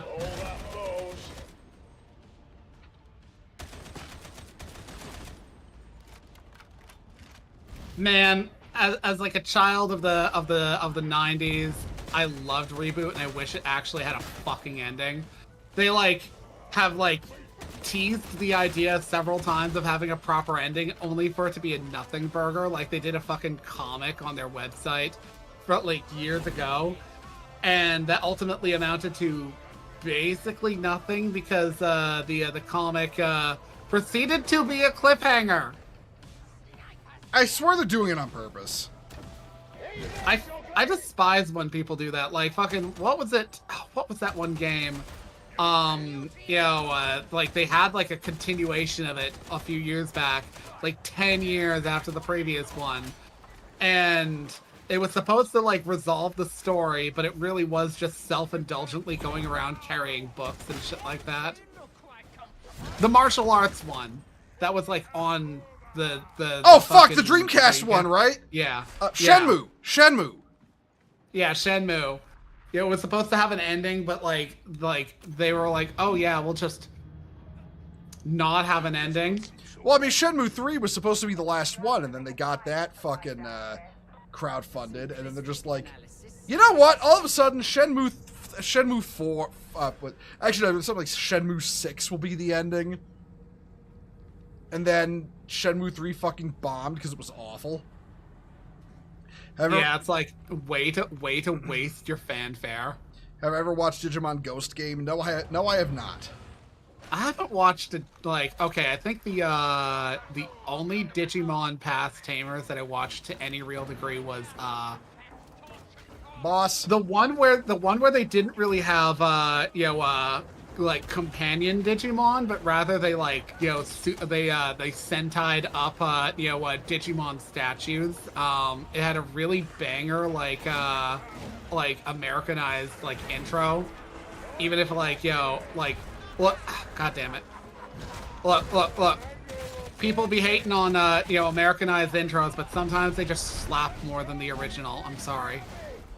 And then there's Transformers Animated, which is the opposite. Yeah. You will never convince me that the Japanese opening by Jam Project isn't vastly superior to the Western opening. I fully blame that on the fact that I fucking love Jam Project. Uh-oh. Yeah, Digimon Frontier was the one. I've periodically been like, I should pick up a Digimon series because I won't lie, as somebody who did play Pokemon and did watch Pokemon, I think I've literally always just preferred like stories with like an ongoing or actual like narrative, and like Digimon Adventure 1 actually had an ongoing narrative. Through all the tendencies for like Canadian syndications to just reboot syndication over and over again. Yes, your nightmare, like with DBZ. Yeah, with Pokemon, you'd almost not really notice anything because there's barely a story to be had. Ash spent literally like it's extremely episodic. Yeah, like. Fucking keep in mind, it took him fucking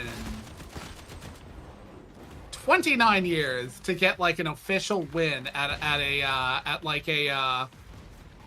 competition, and that's how they rounded out the series. Technically, he won in the Orange Leagues, but those were filler, so they don't count. Well, I mean, listen. But no matter what happens, Ash is never getting out of that coma. I love you, honey. I love you too. Well, I watched Tamers Lopside, and I loved Tamers. I'm very nostalgic about Tamers. So I can deal with dark.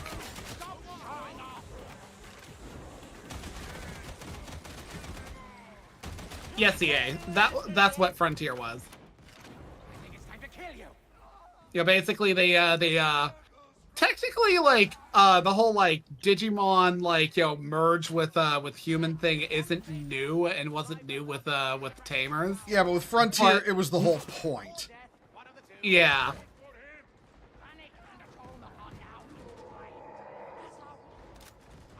DNA Digivolution was like kind of like the 11th hour super power up for like additional things. Gallantmon looks so cool. That would be Guilmon and Kato merging together into like a knight. But even before then, I want to say in Adventure 1, they did the like the merger thing when they fought the main bad guy of that. You see, I was more a fan of two Digimon combining. Listen. Omnimon dog walks most things. I don't give a shit. Yeah. Oh, healing stim right here if you want it. Let me see. I'll grab that.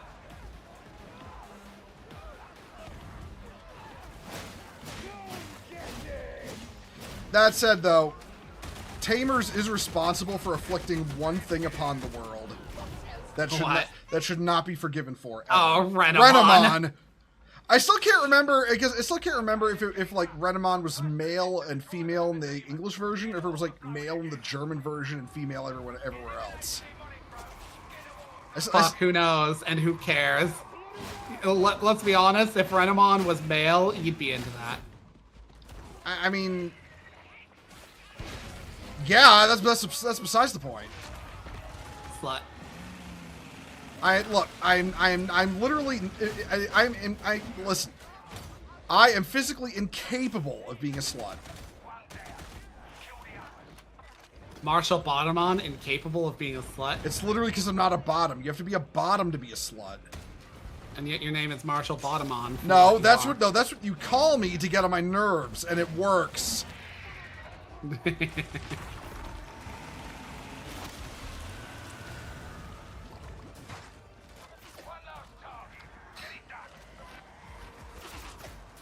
The name that Bo said, Renamon.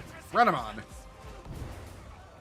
You know the fucking fox Digimon that spawned so much delightful porn. Let's be honest, they all generated so much delightful porn. Yeah, but Renamon especially, like more than the rest. I mean, I've seen so very much Guilmon porn. His innocence is something that gets defiled on a daily basis by Digimon Rule 34th.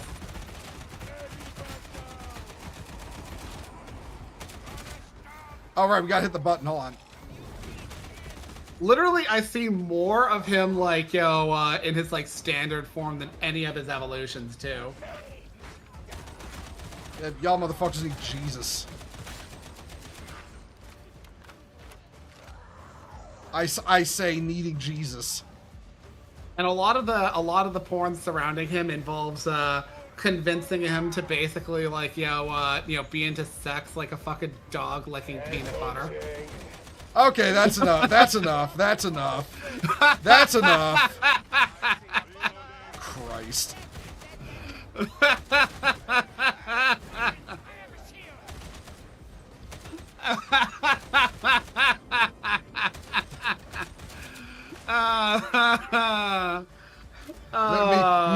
Me listening to Ash talk about this, knowing Twitch TOS, being like, I'm in danger. I knew that was going to be across the line, but I still danced across it all the same. Bitch, you didn't dance across that line. You fucking leapt across like you were on a fucking rocket pack, like you were fucking Evil Knievel. Also, Renamon is the Gardevoir of Digimon. That is unbelievably true, and I never really thought of it that way. A major problem with like that is like, I don't know. Well, I certainly will not say Renamon or Gardevoir are like being into elves and fantasy and calling it like, exotic. I will say it's like you went with the most humanized of the lot of them, who walks around largely bipedal and looks largely like, a humanoid entity for all their alien aesthetic. You know, actually, no. Go ahead. Actually, no, on this whole line of discussion, what should really be, what we should really be realizing is that pretty certain Renamon out edges Angelwomon for fucking, Rule 34. Yeah. I guess Angelwomon is too human. Not even just that. Angelwomon's nice and kind and graceful. Renamon will crush your head between her thighs while drinking tea. Elegantly.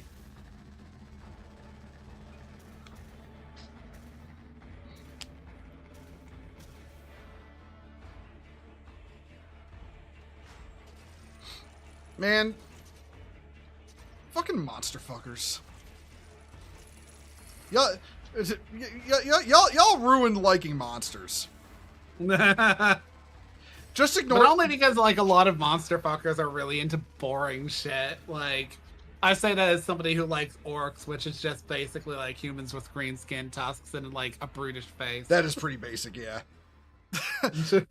I mean, you know what that's the monster fucker equivalent of? The people who look at the fucking rail thin femboy characters in Genshin Impact and say, "Oh, he's such a daddy." It's like, no, he's not. No, he's not.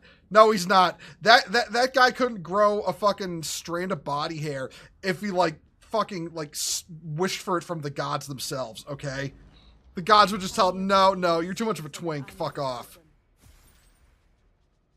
I swear usually these are in settings where it's like, if people talk about chest hair, they're things that exist in legends that date back to the testosterone era before that age was lost. Swear to God, your average Genshin Impact player has never seen an actual man in their entire life. And no, the Oni character doesn't fucking count, okay? He's like, okay, remember that fucking arc from the punchline is machismo about Nomura syndrome? Ah, yes, gacked, patient zero. Well, when they ran into a character named, I think his name was Volt Kruger from The Bouncer. Now that dude had some masculinity in him in a game that was gacked era. And the thing is, he talks about how he has to basically work super duper hard to downplay his mad case of Nomura syndrome. And that's basically the Oni character from Genshin Impact. Working 10 times as hard to undo what basically estrogen pilled character design has done to a man.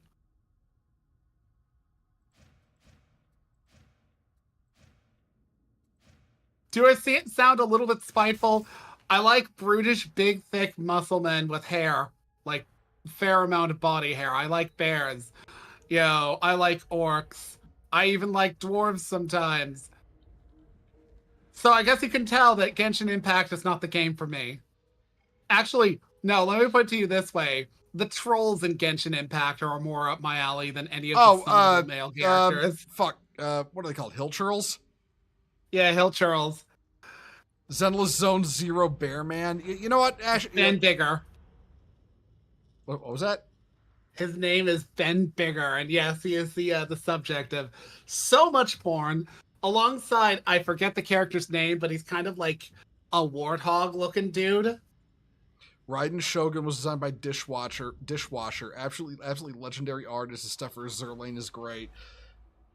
Man, that actually reminds me how the one Hololive VTuber, she was from the second generation of English Hololive, quit because she really only wanted to do the VTuber thing as a hobby, and her main job was as a fake Grand Order artist. It's like, why would you downgrade at that point? Sana, yeah, it was Sana, yeah. I brought a shotgun to this one. I haven't used a shotgun in a very long time.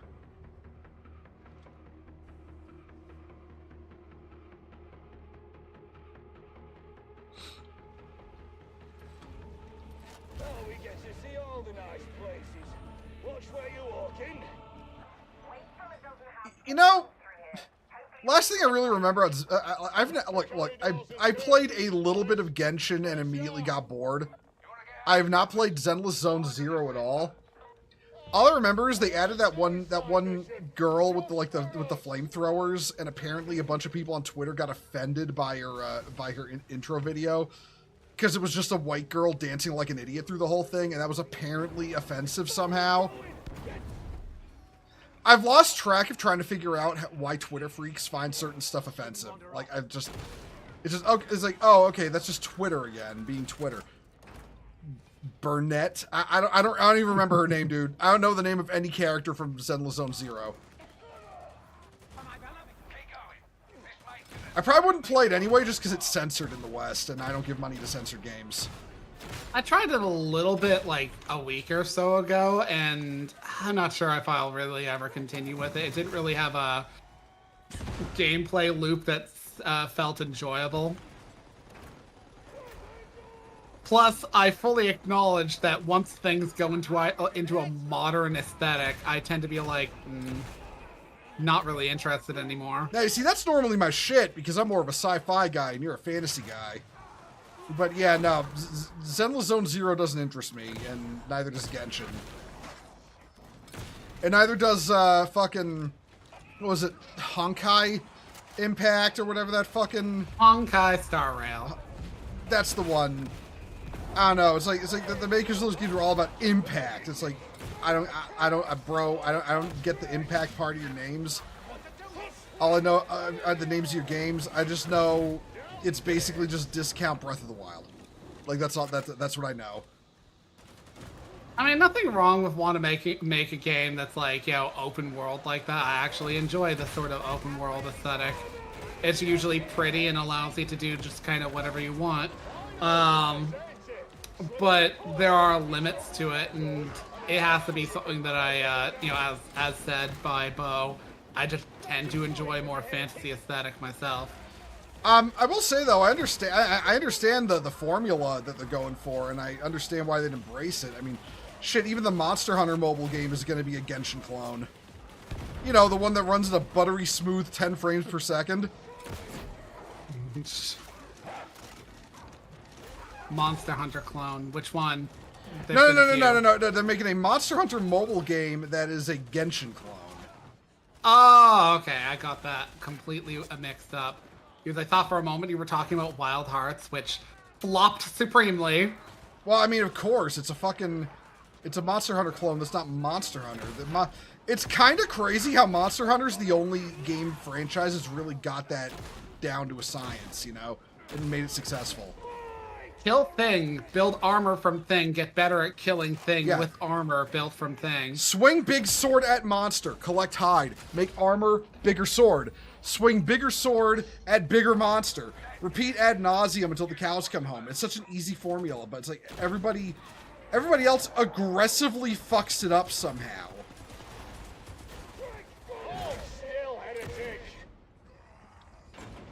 Now, the funny thing about me is that, I turn up my nose at certain games because they lack muscle men, but then I wind up enjoying the hell out of playing Infinite Nikki.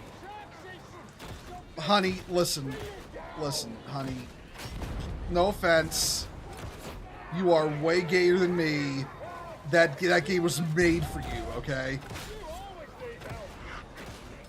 Because the outfits are so good. It's like, look, I want two things out of an outfit, creator. Either extremely slay outfits or, extremely utilitarian looks like proper armor. I literally don't have a preference. I will not say, oh yeah, this is practical armor and it should be, embraced because it's practical. It's like, shut up. Either aesthetic is fine. We don't need any more people whining about, the impracticality of fantasy armor. My problem with people who bitch about the practicality of fantasy armor is that It's like they're always like, oh, I like both. It's okay. You're, for the record, I'm not talking about you. But they're always like, I like both. Both are allowable, but then they're never like... But then they're always yelling at the impractical stuff having to go away. It's like, okay, so you're like fucking short fat otaku here. You're always like, oh, I'm a centrist, but I'd never, ever, ever, ever attack the left. Man, I really hate Dev. I really do. If he showed up in my chat, I'd make fun of him for a while and then ban him. Pippa had the right idea. That's all I'll say.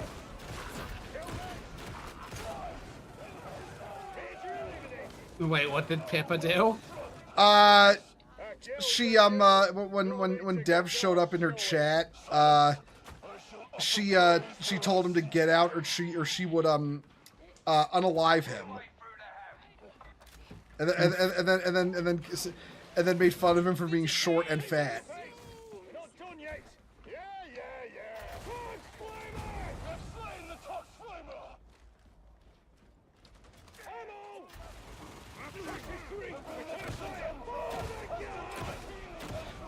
Well, I mean, lopsided. I'll just be honest with you. A lot of people I used to run with found out the hard way that I'm center right, not far right. They thought it was far right just because I wanted wokoids out of 40k lore, and then they find out I'm actually center right, and they're like, oh, he's a traitor and he's a sodomite, you know, which is funny because they were cool with the fact I was gay literally 5 minutes before that. But I mean, you know how it goes.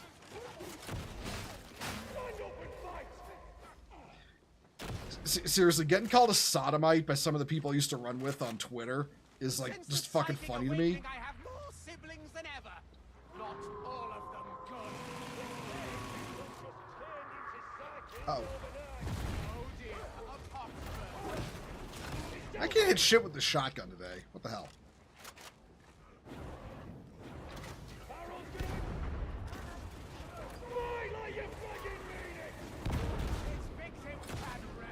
Hunter, you okay?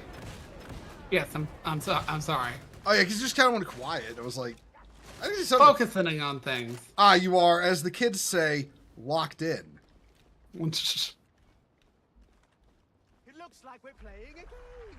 Who has Man, I see someone do one of those like engagement bait posts that says like, you know, define locked in.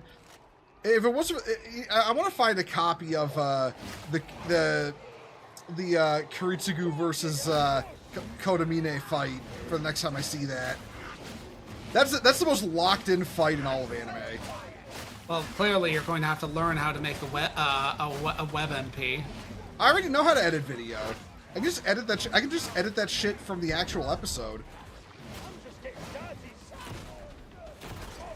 No, seriously, I learned how to edit video because I wanted to make a meme. Hey, Mr. Proria, how you doing? Everything shut up! Right, I gotta truck this over to the thing. Uh-oh.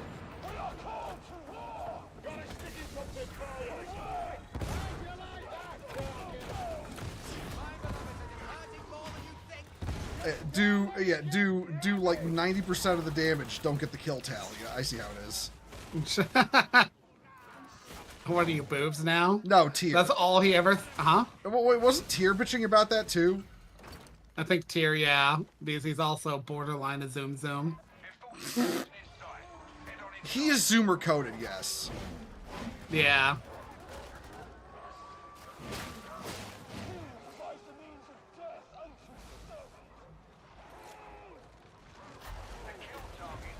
Uh-oh.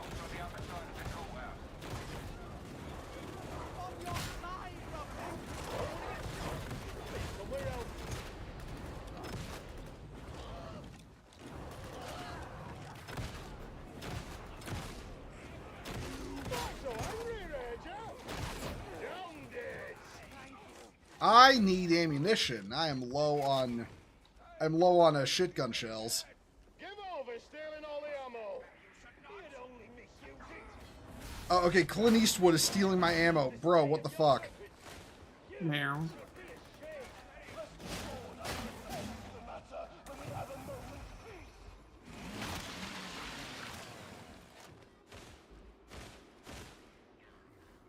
Look.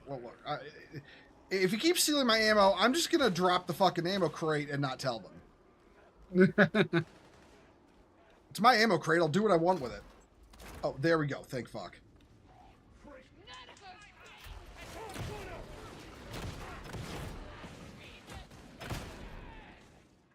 Found a bag of ammo, honey. Hold on. Coming to you. God knows I need it. I'm the Emperor's strongest soldier, but I can't be the Emperor's strongest soldier without shotgun shells. Yeah, I didn't mark it because I didn't want them taking it. Based. Ammo! Oh, thank fuck. Right now, we gotta catch up with them now. Yeah.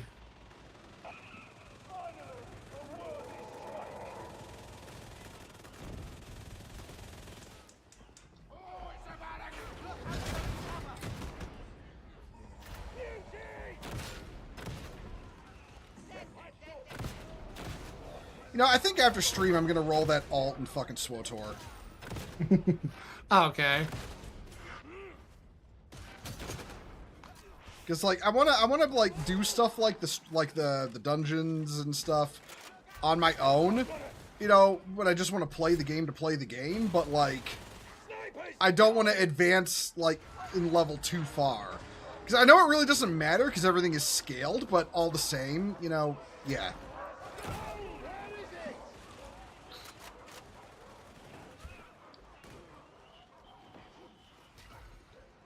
Yeah, I know what you mean. No, Peroria. I know you're joking, but it made me twitch a little bit anyway.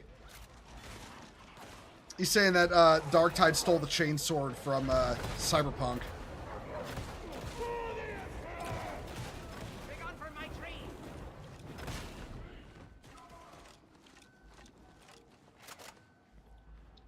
There is no lasting victory to be had on Atoma. What a shame! Join up with one another. Form a group. I always shiver when Rannick takes a gander in my direction. Having the Inquisitorial seal so close gives a man Oh shit. no mistake. My beloved says he's forever watching his back. Never eats anything that has left his sight. The kill target's on a different floor. You can reach him via the I mean, pretty reasonable given the tech in Warhammer. Wait, what did your character say something about watching your back? It was about Rannick and how like the Inquisitor never eats anything that has left his sight. You know what? Understandable. Understandable.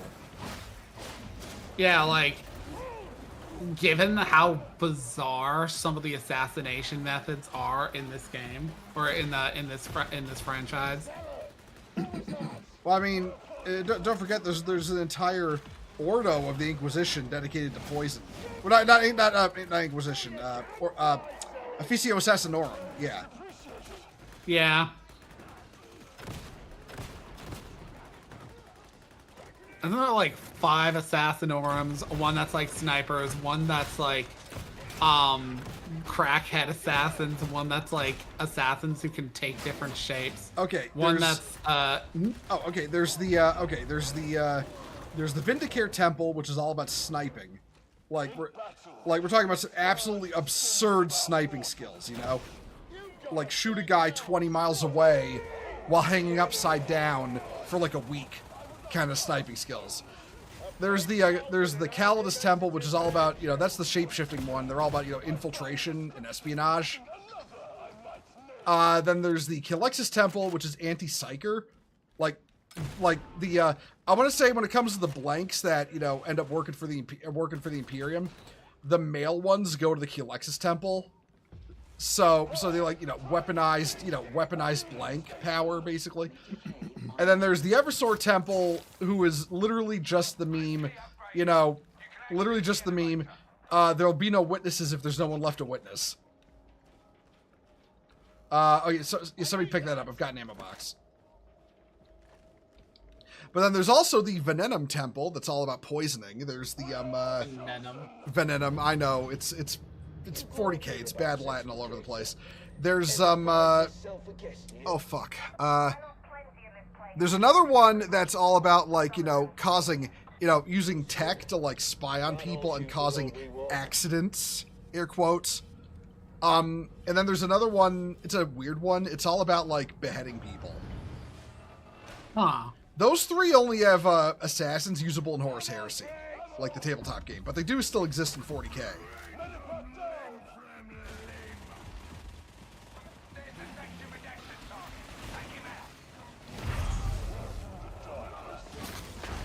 Headhunting.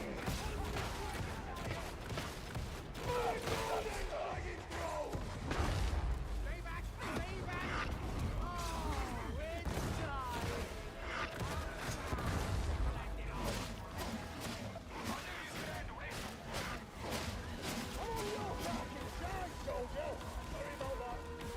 The original knife-wielding ones also still exist. They're just... Do you mean, hold on, Lopside, do you mean, fucking death cults? Death cultists? Death cult assassins aren't Officio Assassinorum. They're just like, you know, ecclesiarchy ordained blood cults. Wow!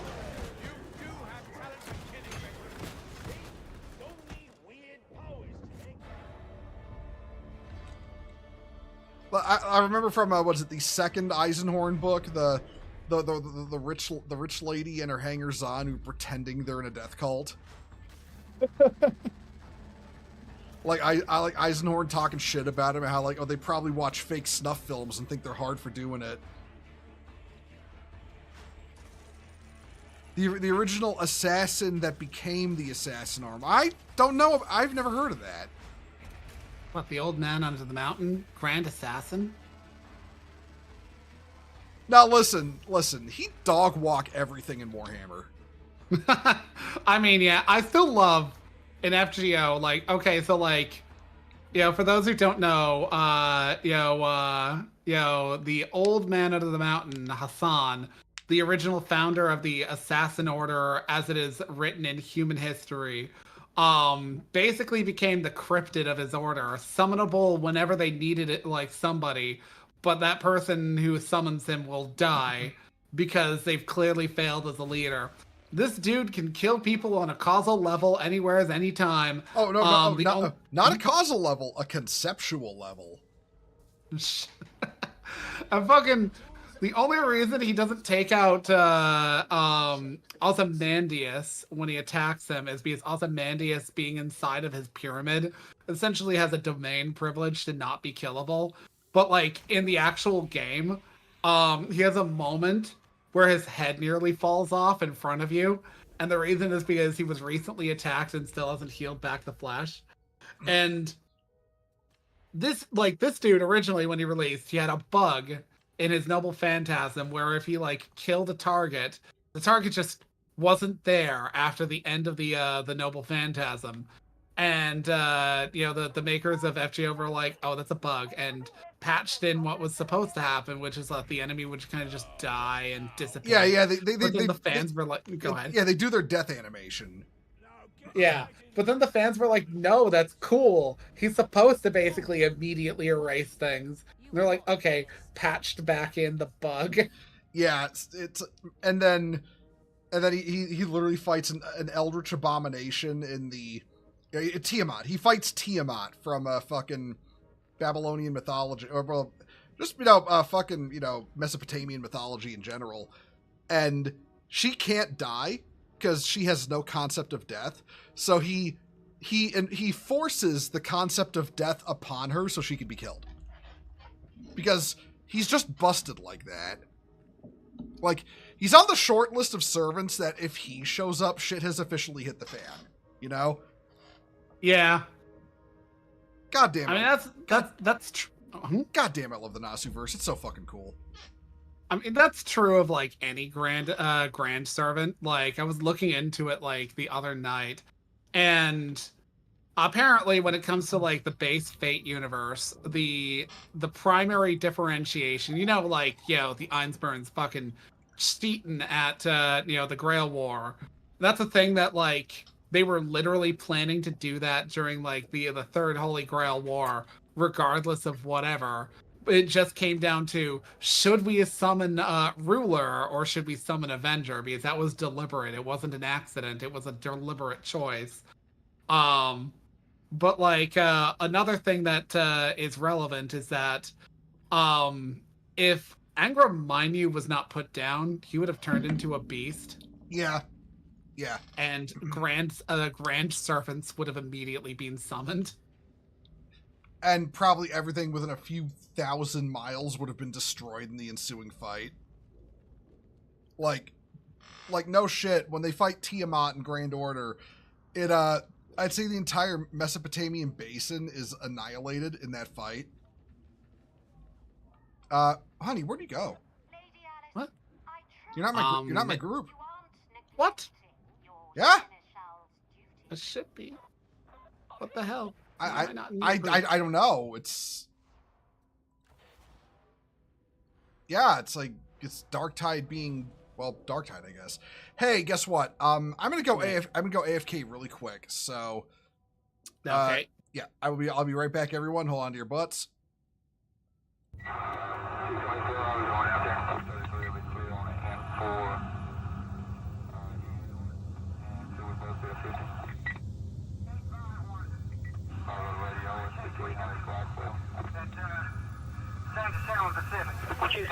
Yes, clear.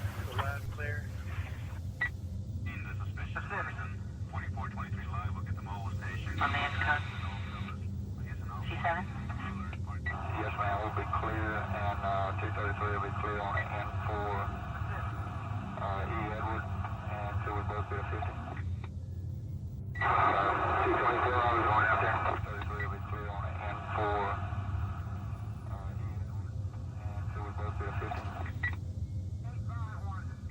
Radio, it's 300 Blackwell. Sound to sound Pacific. Yes, clear. Loud and clear. In the suspicion. Pacific. 2423 live, we'll get the mobile station. On the cut. C7? Yes, ma'am, we'll be clear, and 233 will be clear on N4, E Edward, and 2 will both be a 50. 224, I was going out there. 233 will be clear on N4, E Edward, and 2 will both be a 50.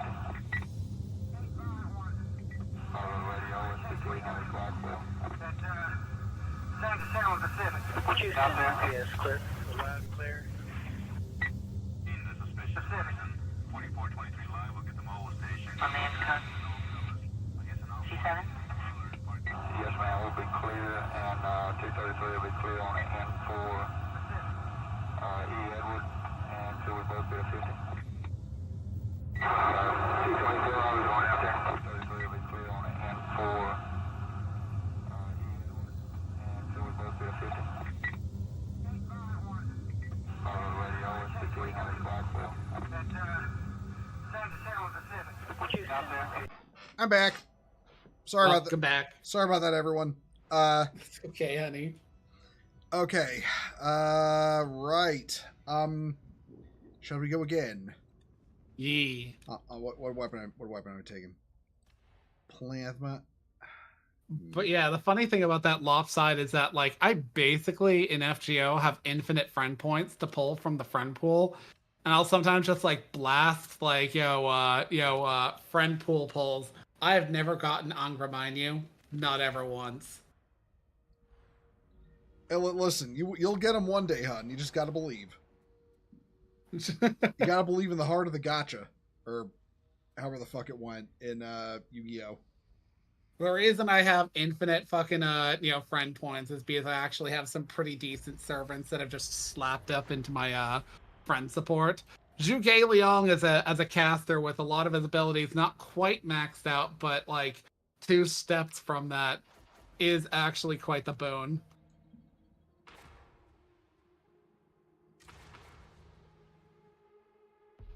I also have like a fully capped NP Estrella in my, I can't remember which one it is, but it's one of the supports where you can put what the fuck ever. Use of highly excessive force is now authorized. Enemy activity is at alpha level. Insertion I can't remember which slot that is. authorized. Your Garth is pretty popular for some reason. Huh. Who is Garth? Gareth, I want to say, and it's one of the Oh, okay. Knights of the Round Table. I want to say it's the one that's actually a girl. You know, the more time goes on... Do you have any idea how little that narrows it down? Yeah, I know. I know. I know which one you're talking about. I just had to make the obvious joke. Yeah, it's like the more time goes on, the more it's like, oh yeah, you had to hide that you were a woman so that you could be king. How many men were actually on the round table, Saber? How many were actually men, Saber? How many of them were actually men? You know, I'm starting to think Artoria was just being a drama queen about it. I mean, look, just because she's like, you know, dignified doesn't mean she can't be dramatic. I mean, of course, did you see what happened with fucking Mordred? Yeah. She's basically like the God Emperor of Mankind or Gulliman in that, like, she'll drop hardcore lines that are, like, kind of callous and whatnot, but they'll still be hardcore. Like, she's all like, why won't you make me your heir apparent, father? Gives a line about duties to the throne that basically amounts to, you ain't got the chops and neither do I. I mean, you have compared the God Emperor of Mankind to a Fate villain at times. I mean, when you really think about it, it fits. Like, okay, I'm not saying the God Emperor of Mankind is vicious. I know. You're smarter than that. It's more like the Emperor has demonstrated that he cares about humanity, but at the individual level, he doesn't really give a shit. You know, and that's kind of like a Fate villain out the ass. Like, you'll find out that Solomon, who's all like, I hate humanity, and then it's all like, I hate humanity because I pity humanity. Your life is suffering and agony, and all of human history has been naught but suffering. Just endless individuals suffering horrid, pointless lives to no real end, and it must stop. It's like, my dude, that sounds less like hate and more like just fucking toxic levels of pity. And then you run into the Lion King, i.e. Artoria Lancer, who's basically like, I will save humanity from their end by taking the purest of them, boiling them down to their purest essence and stowing them in Gorgoniad, so that they shall be preserved for all eternity, the best of humanity, sheltered from the storm. And, you know, it'll just be, like, floating through an endless void for, like, ever and ever, but, you know... Actually, now I think about it, the whole fact that Yui Ikari, like, took part in the construction of AV Unit 1 because she knew the world was gonna end and wanted Unit 1 to be proof that humanity existed. Very similar. That's the anime timeline for the record. Yeah, not Rebuild. As opposed to Rebuild, where they actually had a happy fucking ending. Yeah. See, what class would be the Emperor in Fate? I mean, obviously he'd be ruler. You know, at least ruler, but also because he had a sword and a shield, he could easily be shielder or saber. What gun is this? And because he had...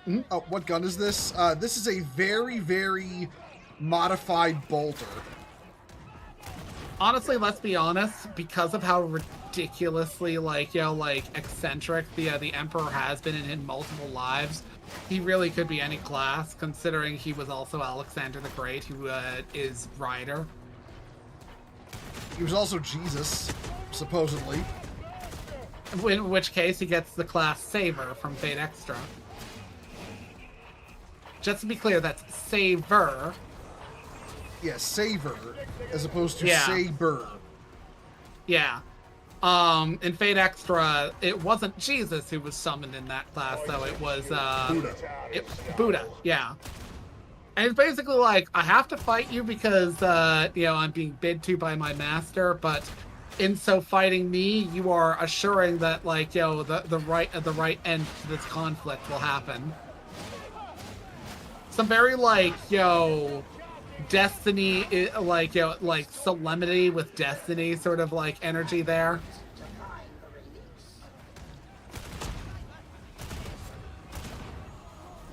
what? As somebody who's now gotten heavily into Gundam, you know, we're talking about Fate and Warhammer and all that stuff. You know what I'm kind of happy about? Despite Gundam and all its many AUs, there's not a lot of power scaling fights. No, the turn A could dog walk the universe. Okay, first of all, any of the unicorn units could dog walk turn A. Although considering what they're all capable, individual units of that series are capable of, the one that's the most broken would probably be like the one that wins there, and that's the Unicorn 3, also known as the Phoenix. Do they have big ears? No, it's a weird way of saying Phoenix. Oh, like Phoenix from the Endwalker raids. Yeah. Yeah, it's even the one with wings. And just in terms of like physical capabilities, we see it exceed light speed. Like, not through like some kind of crazy warp shit, it just does that. Like, physics are its bitch. Ah! Ow.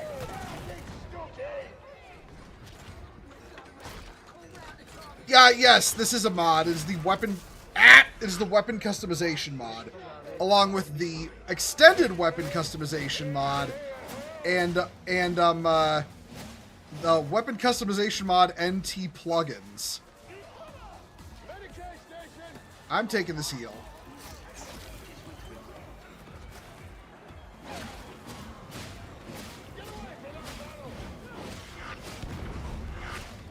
I know probably next week sometime, assuming the Astartes Overhaul mod gets fixed for Space Marine 2, me, Ash, and CDAT are going to be playing that. I actually really want to give the Chaplain class a try. Because then I can tell Ash that no matter how well he does, the stain of suspicion will never leave him. Sounds like some real bottom tail behavior. Oh, listen, if any Space Marine's at bottom, it's fucking Leandros, okay? Only bottoms get that upset with like someone who manages to do everything they want, you know? Yeah. I sincerely think Space Marine 3, he's gonna fall to chaos. It's either, and while I think, easily, Korn is a good contender, possibly Slanesh because of Obsession. I hope they're on the list, maybe Zeech. I kind of hope they don't go with Nurgle, just because I'm so fucking sick of Nurgle in Warhammer games. Nurgle is the go-to for it's safe because it's rotten. It's like, look, we all know it's just gonna get edited to be like nothing but pale, clear, like, Bishonen faces in the Chinese release, so. What? I'm making a riff on the fact that the Chinese edit things like blood and bones.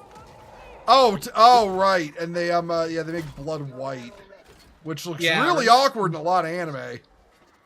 Remember how, like, in, like, the Chinese release of WoW, remember when you die in WoW, you leave behind a skeleton? Oh, right, yeah. They had to completely change the Chinese I mean, it took until, like, the end of Wrath of the Lich King's life cycle to get, Wrath released in China because of all the edits they had to make. White, you coming? But not only, but then, it was like Arthas was like cleared on hard mode, and then the Chinese version came out, and then like a week later they had already completed No Lights in the Darkness, and then like a week after that they'd beaten Arthas on hard mode. You remember No Lights in the Darkness, right? What was it? You have none of the fucking Not Titan constructs supporting yeah, you. yeah, yeah. No Titan Keeper assistance during the Yogg-Saron fight. That shit was actually, if I remember correctly, the top guild at the time said that completing that was actually impossible, and then like some South Korean guild did it like a week later, and Stars. Yeah, Stars. They were like a South Korean guild did it, and then the leader of the top guild in the West at the time was like, well, progression was over with the secret boss guy anyway. I forget his name. That Titan Keeper that says he's gonna blow the planet up. Fucking Alkalon. Alkalon, yeah. Yeah, so yeah, it's like, so the top guild in the top guild in the West, I want to say it was I forget what their name was, but basically he's all like, it is impossible to complete No Lights in the Darkness, and then this South Korean guild Stars completes it, and then he says, well, Alkalon was the end of progression anyway, so it doesn't matter. So it was some real fucking like you know, whenever somebody loses a system in EVE Online, we didn't need that system anyway. Keep in mind, this was the same expansion where the top rating guild at the time finished off Naxxramas and then proceeded to go on a 30-minute long rant about casualization of the game. Yep. A 3-paragraph rant about setting a dangerous precedent by allowing casual players access to the same content as hardcore raiders, and then the last line of the announcement was Malagos down. Like, I'm sorry, but even Blizzard admitted that, you know, they couldn't keep, you know, pandering to only hardcore raiders because they were literally unable to justify producing the content. First and foremost, hardcore raiders were the type of people who didn't give a shit about the actual, like, story content, which they were trying to make more of a focus. And second of all, you know, hardcore raiders of the kind that people were pushing for were, like, fucking not even a percentage of the actual player base. Yep. Like, what was it? 1% of players saw original Naxxramas to the end. And that was because original Naxxramas needed, like, one-off buffs from world bosses to defeat. Try 0.02. Less than 1%. Less than 0.5%. Ah! I got a dog. It's dead. Yeah, less than half of the percent of the WoW player base saw Naxxramas to completion. And yeah, no, you needed to farm the other raids for one-time buffs to do boss attempts in original Naxxramas. It wasn't even like hard. It was just like stupidly designed. And I'll admit that as somebody who did hardcore raiding back then. Like, it was overtuned because it required 25 people, and one of the fights required 8 tanks. And that was, what do you call it? Fucking 4 Horsemen. 4 Horsemen required 8 tanks.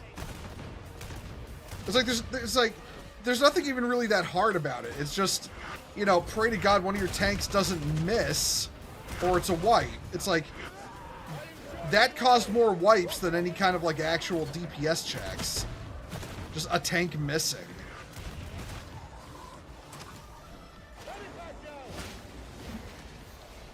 Who doesn't love the absurd amounts of, like, you know, like, accuracy you needed as a fucking tank at melee range? Yeah, apparently, too, what he needed was spell hit. God. Because, because taunt did not count as a melee attack, it counted as a spell. I've said in the past, and I'll say it again, Blizzard didn't even know what they were trying to develop until, like, halfway through Wrath of the Lich King. Hey, remember Spirit and Intellect on Warrior Gear? I do. Yeah, exactly. Like, yo, fucking the original, like, gear in, like, vanilla basically had, like the most ridiculous stat choices. It had, like, no focus, and while people are like, you can make anything back then, it's like, yeah, but you couldn't make anything effectively. Sure, okay. There wasn't that big of an emphasis on, like, things that you could do, because, let's be honest, the bosses had no mechanics. There's a reason why you could get away with like having a raid that was 40 people wide and like make it quote unquote hard. It's because the boss doesn't have mechanics. Oh no, they just don't. Oh no, I will disagree with that. There were plenty of bosses with mechanics, but they were the ones that always gave people trouble. And then there were just the WoW bosses that were just resistance cock blocks, and those were fucking stupid. Like, yeah, like listen, fucking Princess Huhuran was not difficult. She was not difficult. She was an easy fucking boss. The problem was that you had to get nature resistance gear, and there were only 2 places to fucking get it. Maradon and off those stupid nightmare dragons that everybody was competing with because they were world bosses. Yes, I'm bitter. Nothing screams I love you as much as purging heretics and holding bolter shell, flamer stream, and chainsword slash. Well, Ash is a psyker, so he's blowing people up with his mind. To be honest, EQ raids were much more fun to watch because it's 40 or so people all being polite and coordinating with each other, and WoW raiding is just who can yell the loudest to make a plan that'll fail because one dumbass got angry for being yelled at. I'll be honest, like I'll be completely honest. The least, like I've done endgame raiding in a lot of MMOs, right? The one that was the least chill in all of my experience was World of Warcraft. Like something about playing World of Warcraft, people have no fucking chill when it comes to the fucking the raiding, and I don't know what it is. Oh, wait, no. There was one that was worse, but that one was... There was one raiding scene that was worse, but that was literally destroyed by the devs' decision to make it super fucking hardcore to the point of being nearly impossible. Wildstar? Wildstar, yes. You had to complete... Yeah. You had to complete, like, 8... Like, heroic dungeons were a time trial. If you didn't complete them before the time ran out, then you just wiped. And in order to attune for the starting raids... You had to complete all the heroic mode dungeons on a gold timer. Like, I remember part of the attunement process for... What the fuck was that the attunement for? I think it was McTheridan's Lair, maybe? Involved a time trial run of Shattered Halls. I think it was Shattered Halls. But that was like a one-off, you know? That was like a one-off thing. In fucking Wildstar, you had to do all the fucking dungeons with a gold timer as part of the 35-step attunement quest for the first raid in Wildstar. 35 steps, and getting the gold run was one of those steps. It's not like each gold rating was one step. No. Getting them all was one step. And then, what was another one? Burning Crusade, though, was honestly the height of raid attunement idiocy in World of Warcraft. The attunement quest lines for Burning Crusade literally it added nothing. It added literally nothing to the experience. Like, oh, it proves your dedication to clear the raids. No, it fucking doesn't. It fucking didn't. All it resulted in was guild poaching because nobody wanted to go back and get people attuned. So everybody would just poach the people who were already attuned, and new players were left to rot with no way to get attuned themselves. At the end of the day, it didn't change the difficulty of the fucking raid, it just locked people out. Like, the raid wasn't any harder whether you got attuned or not. It was just inaccessible. Can you tell I'm bitter? Yeah. I was gonna say, when it came to Wildstar, that literally was the MMO that was developed by developers from Blizzard who were into that kind of hardcore content. Yeah, they were people. They were the ones who had pushed really hard for the stupid long attunement chains in Burning Crusade, and then they left when they switched over to a more anybody can get into the raids whenever philosophy. Like, they went into that later in TBC because they realized how fucking stupid it was, and then they carried that on going forward in WoW. But, they left Blizzard, founded their own company, and made Wildstar.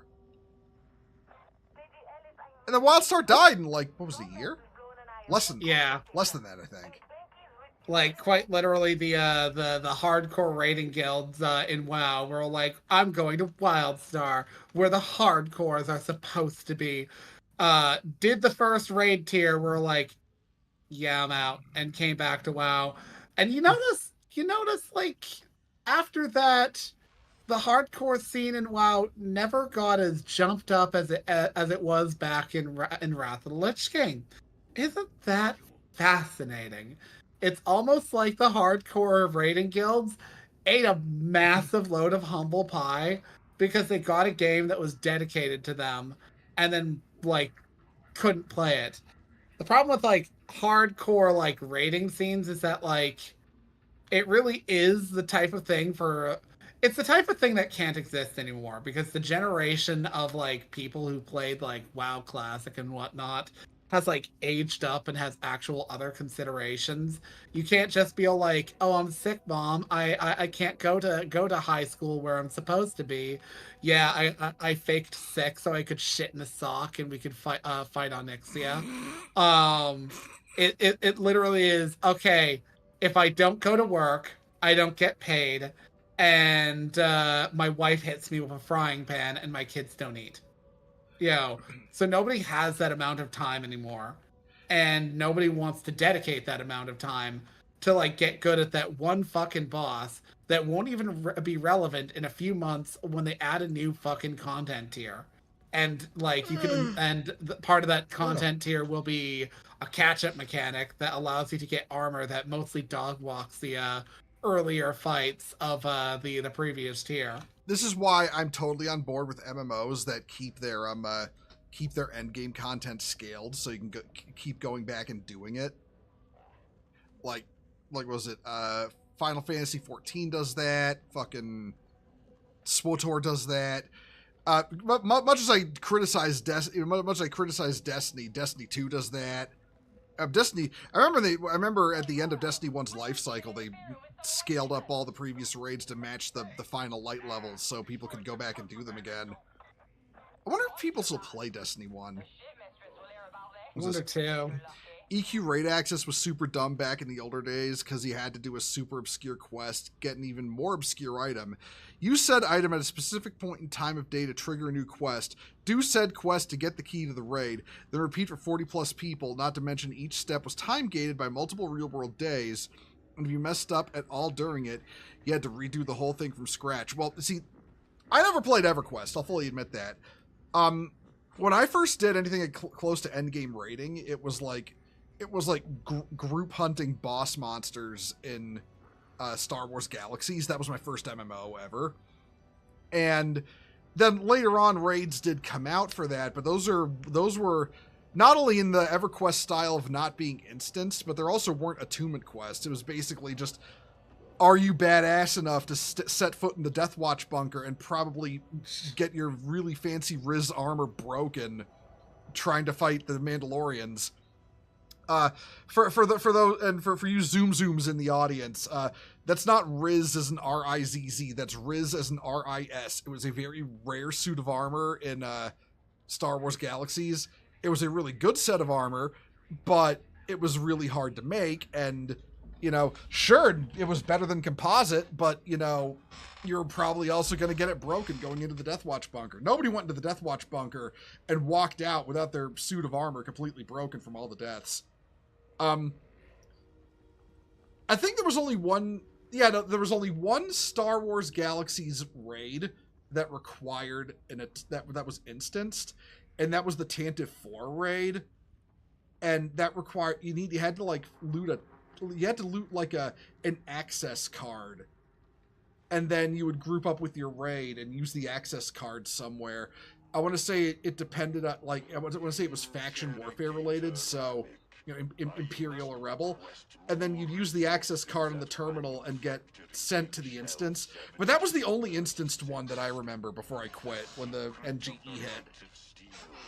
I played a bit of EverQuest too, but I remember that I basically burned myself out on it because like this was back in the days when like Blizzard was having massive like issues with like queuing into their game, and certain areas of the game were just like suffered supremely from lag. Oh, like going yeah. anywhere your iron Oh dropped yeah, forward. when EverQuest was literally putting out ads against WoW, that was all like, you know, that was all like, why play World of Waitcraft? You know, remember Yeah. that? Yeah.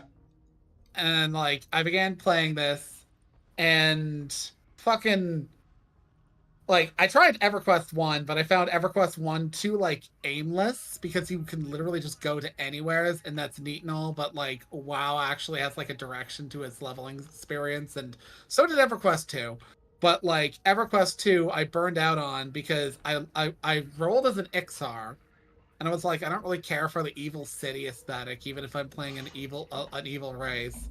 And then like I found out that you could actually defect from your faction to another, and I decided to look up and pursue the defection quest. I was like level 15.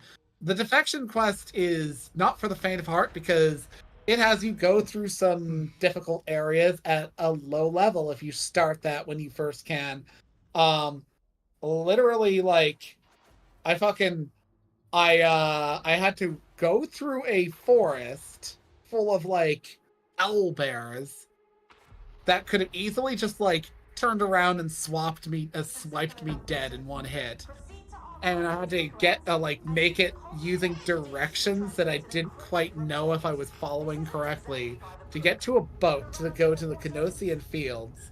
And once there, I had to do a quest to prove that I was legit to get into Kinos.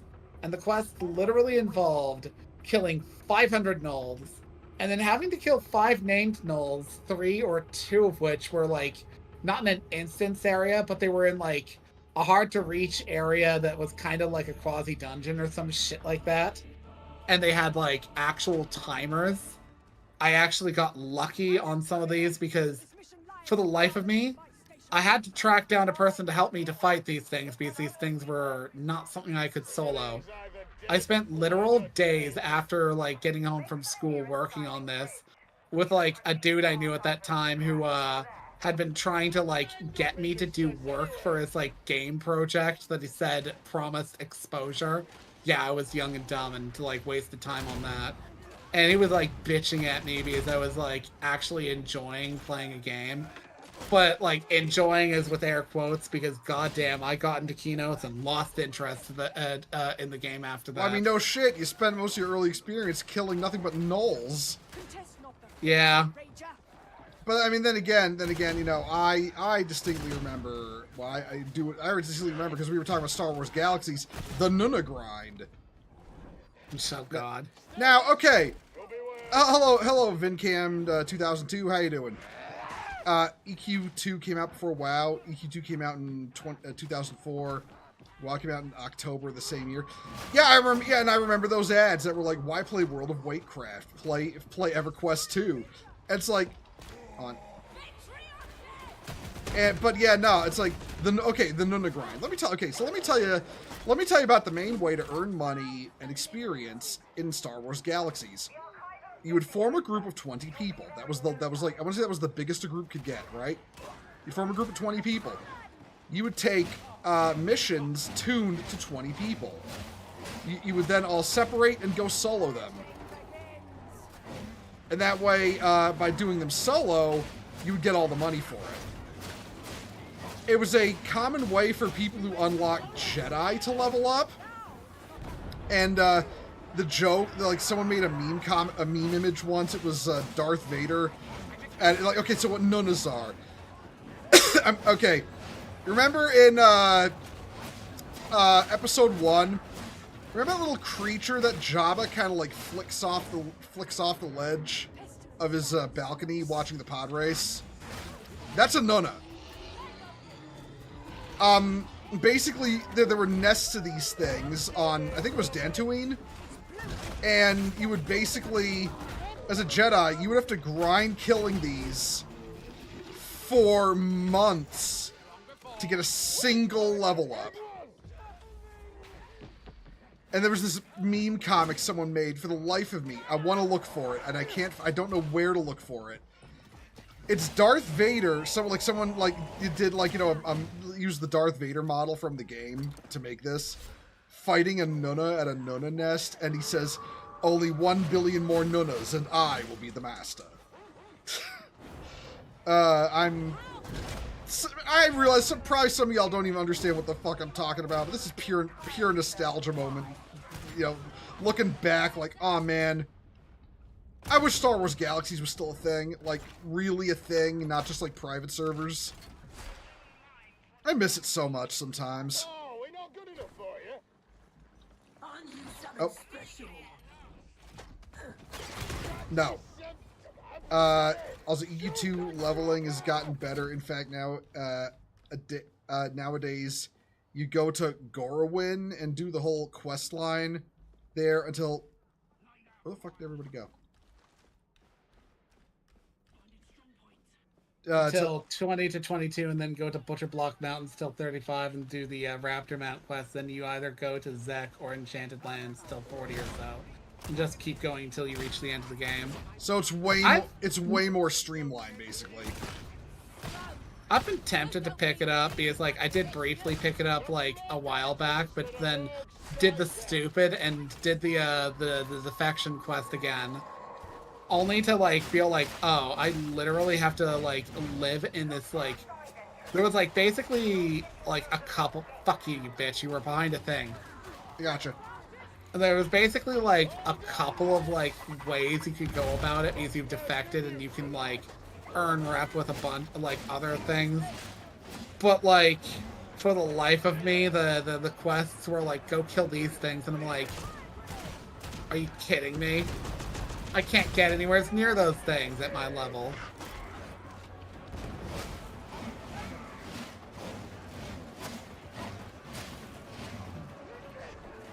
That said, I've always liked the idea of a defection quest. Like, I have said for years, fucking WoW should have had that. Look, it's like a meaningless distinction for somebody to be on one faction or another, so like, why not? Man, and you know what that's reminding me of now? Paladins in WoW got their special, like their super epic Holy Mount quest. You know what? Shamans in WoW had an epic quest line too. Do you know what we got at the end of it? What? A stupid looking piece of armor. It was a healing helmet. It looked like fucking Batman's cowl. I hated it. I'm so sorry, honey.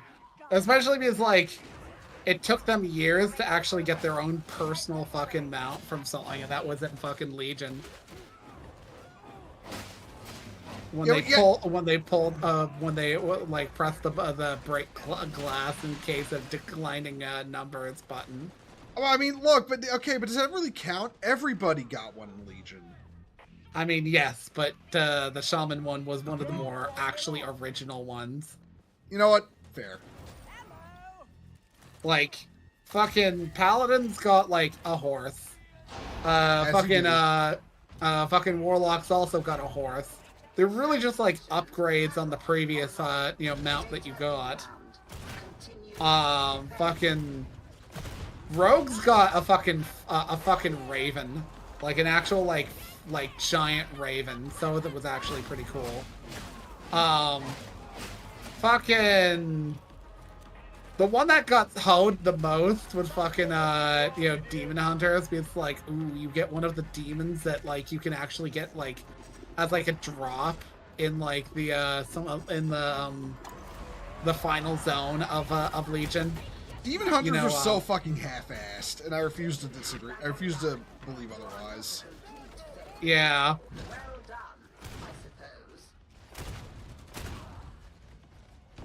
Like they only made them like you notice they do that now with new classes. They only ever start at a high level, and they only ever have 2 specs. And then with the last one they added, they literally only one race can play as that class, the Dragon People. What? Oh, need backup. Oh, sorry. It's okay.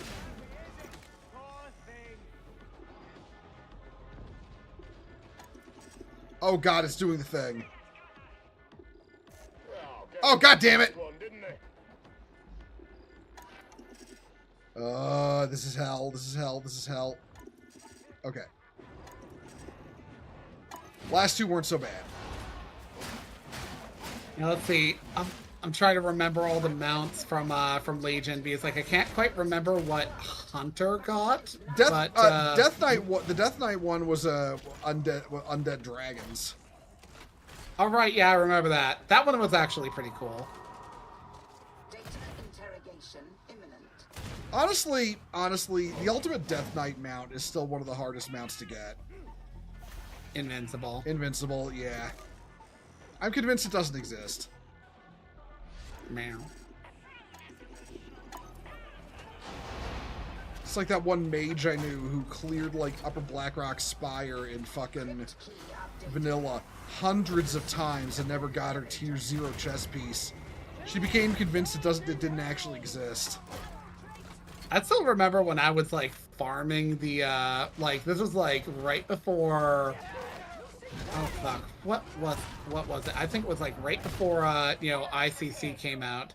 I decided to get like tier 0.5 and upgrade it to Soulforge. Oh, you poor soul! You poor soul! Yeah. The upgrading to Soulforge, fucking honestly, fucking wiped me for like. I was constantly broke during that time, and it stressed me out because it involves so much grinding. But like, just getting the parts for it was a fucking pill, because you had to do like Upper Blackrock Spire, which was soloable, but like insofar as you could solo it, but like you'd still get dog walked if you didn't fucking do like be cautious. I remember at this time there was some bitch in my RP guild at the time. Actually, she wasn't in the RP guild. Here's how it went. She's all like, I had a conversation with your guild master, and he said that I can come back to your guild. Oh really? He hasn't told me any such thing. Oh well, he told me that, so just invite me back. Keep in mind this person had been like kicked out for being like unpleasant to be around. And at one point, is this the one who stole my Baron Rivendare mount? No, different person. Oh, okay. It was somebody else who I want to say sexually harassed. One of the other guildies. Oh. And that was how she got kicked out the second time. And it was honestly kind of funny because like I got sick and was away for a week. I come back, and it was like, when did they come back? And one of the people in the guild at the time was really fucking passive-aggressive with me about this. They were like, oh, well, things happened. You should have been here RPing. Like, I was sick. And, like, they brought this person back, despite them basically not being welcome. And they were like, oh, well, they made amends. They were gone, like, by the next week because they sexually harassed somebody. I was like, okay, yeah. You know what I learned in my long years of World of Warcraft? Or just MMOs in general. Our peers like to pretend they're so much better people, like nicer people, than raiders. They are both groups are just as horrifically toxic. It's just in what way? Yeah. Our peers are prone to falling into that category of people who are subjected to the umbrage effect. For those who don't know, the umbrage effect, which actually has like an academic name that I don't know, but it's basically the observed behavioral trait of people who mire themselves in like basically everything has to be saccharine and pure and cutesy and innocent. Nothing can ever be like dark. Like people who are into Steven Universe, for example. Everything always has to be like toxically positive. And these people will be like, oh yeah, I'm all about like, all about these like positive vibes and like being good to people. And then you find out that they are the most awful people you ever did meet. They will harass people. They will dox people. They will tell people to KYS. Yeah, it's called the Umbrage effect literally because when J.K. Rowling wrote the character of Umbrage, she based her off a person like that. Yeah, and Umbrage is basically like that cheek-pinchingly sweet, like, to your face teacher who's actually like just an awful person, and like, like they might seem like they're a decent person because they've got all the kit in place and they dress in all pink and they speak in very cautious tones. But they are, of course, easily the worst people you've ever met. Live, laugh, And the thing is, live, laugh, love bitches on Twitter are a good example. And the thing is, people have pointed out how, like, in ways, Umbridge is worse as a person than, say, Voldemort. Because Voldemort is literally, like, it's somebody who's, like, a parody of the concept of evil. You know, a dude who's like, I don't know love, therefore I am a sociopath and all that shit.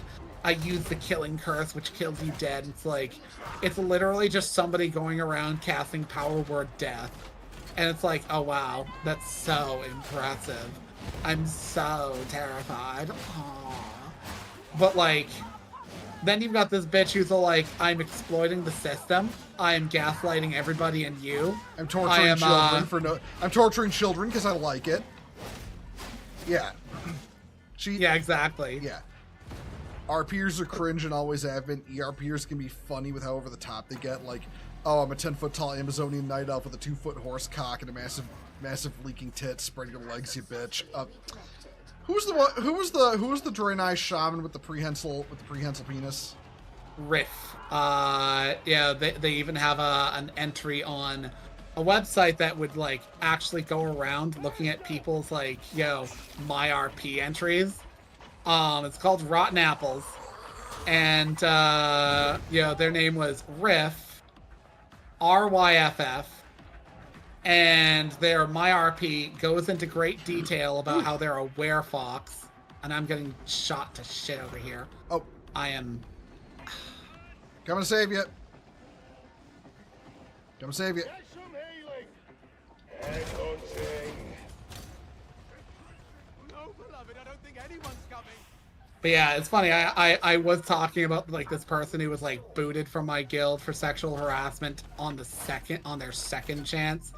Yeah, so when I was in Upper Blackrock Spire, the reason I mentioned this person is because they kept basically messaging me, and specifically me, because I was like straining my way through UBRS and like having to like struggle through certain parts that were tense just to like get to the end, and each run would take like fucking, I don't know, 20 minutes.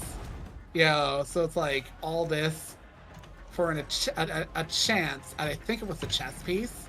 Yeah, the chess piece dropped off the end boss. Yeah, I got several multiples of like all the other parts before I got the chess piece. And I think I remember like messaging you. I was just like, oh my god, oh my god, oh my god, oh my god, oh my god, and you were like, what? What? Are you Tell me! Are you alright? Did somebody die? Are the Russians dropping the bombs? What's going on? I was like, my armor piece dropped. How do I make them stay nearby? I was happy for you, but I was also kind of relieved it wasn't something serious, you know? Yeah.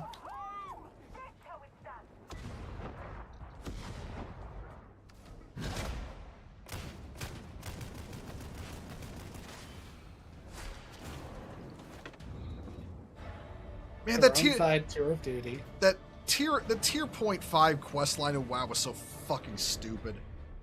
It's endgame content for casual players. There is literally no way to get it done unless you are in an endgame guild. Like, actually no way to get it done unless you're in an endgame guild. Literally the dumbest... Blizzard had no idea how to make endgame content that wasn't, like, just more raids.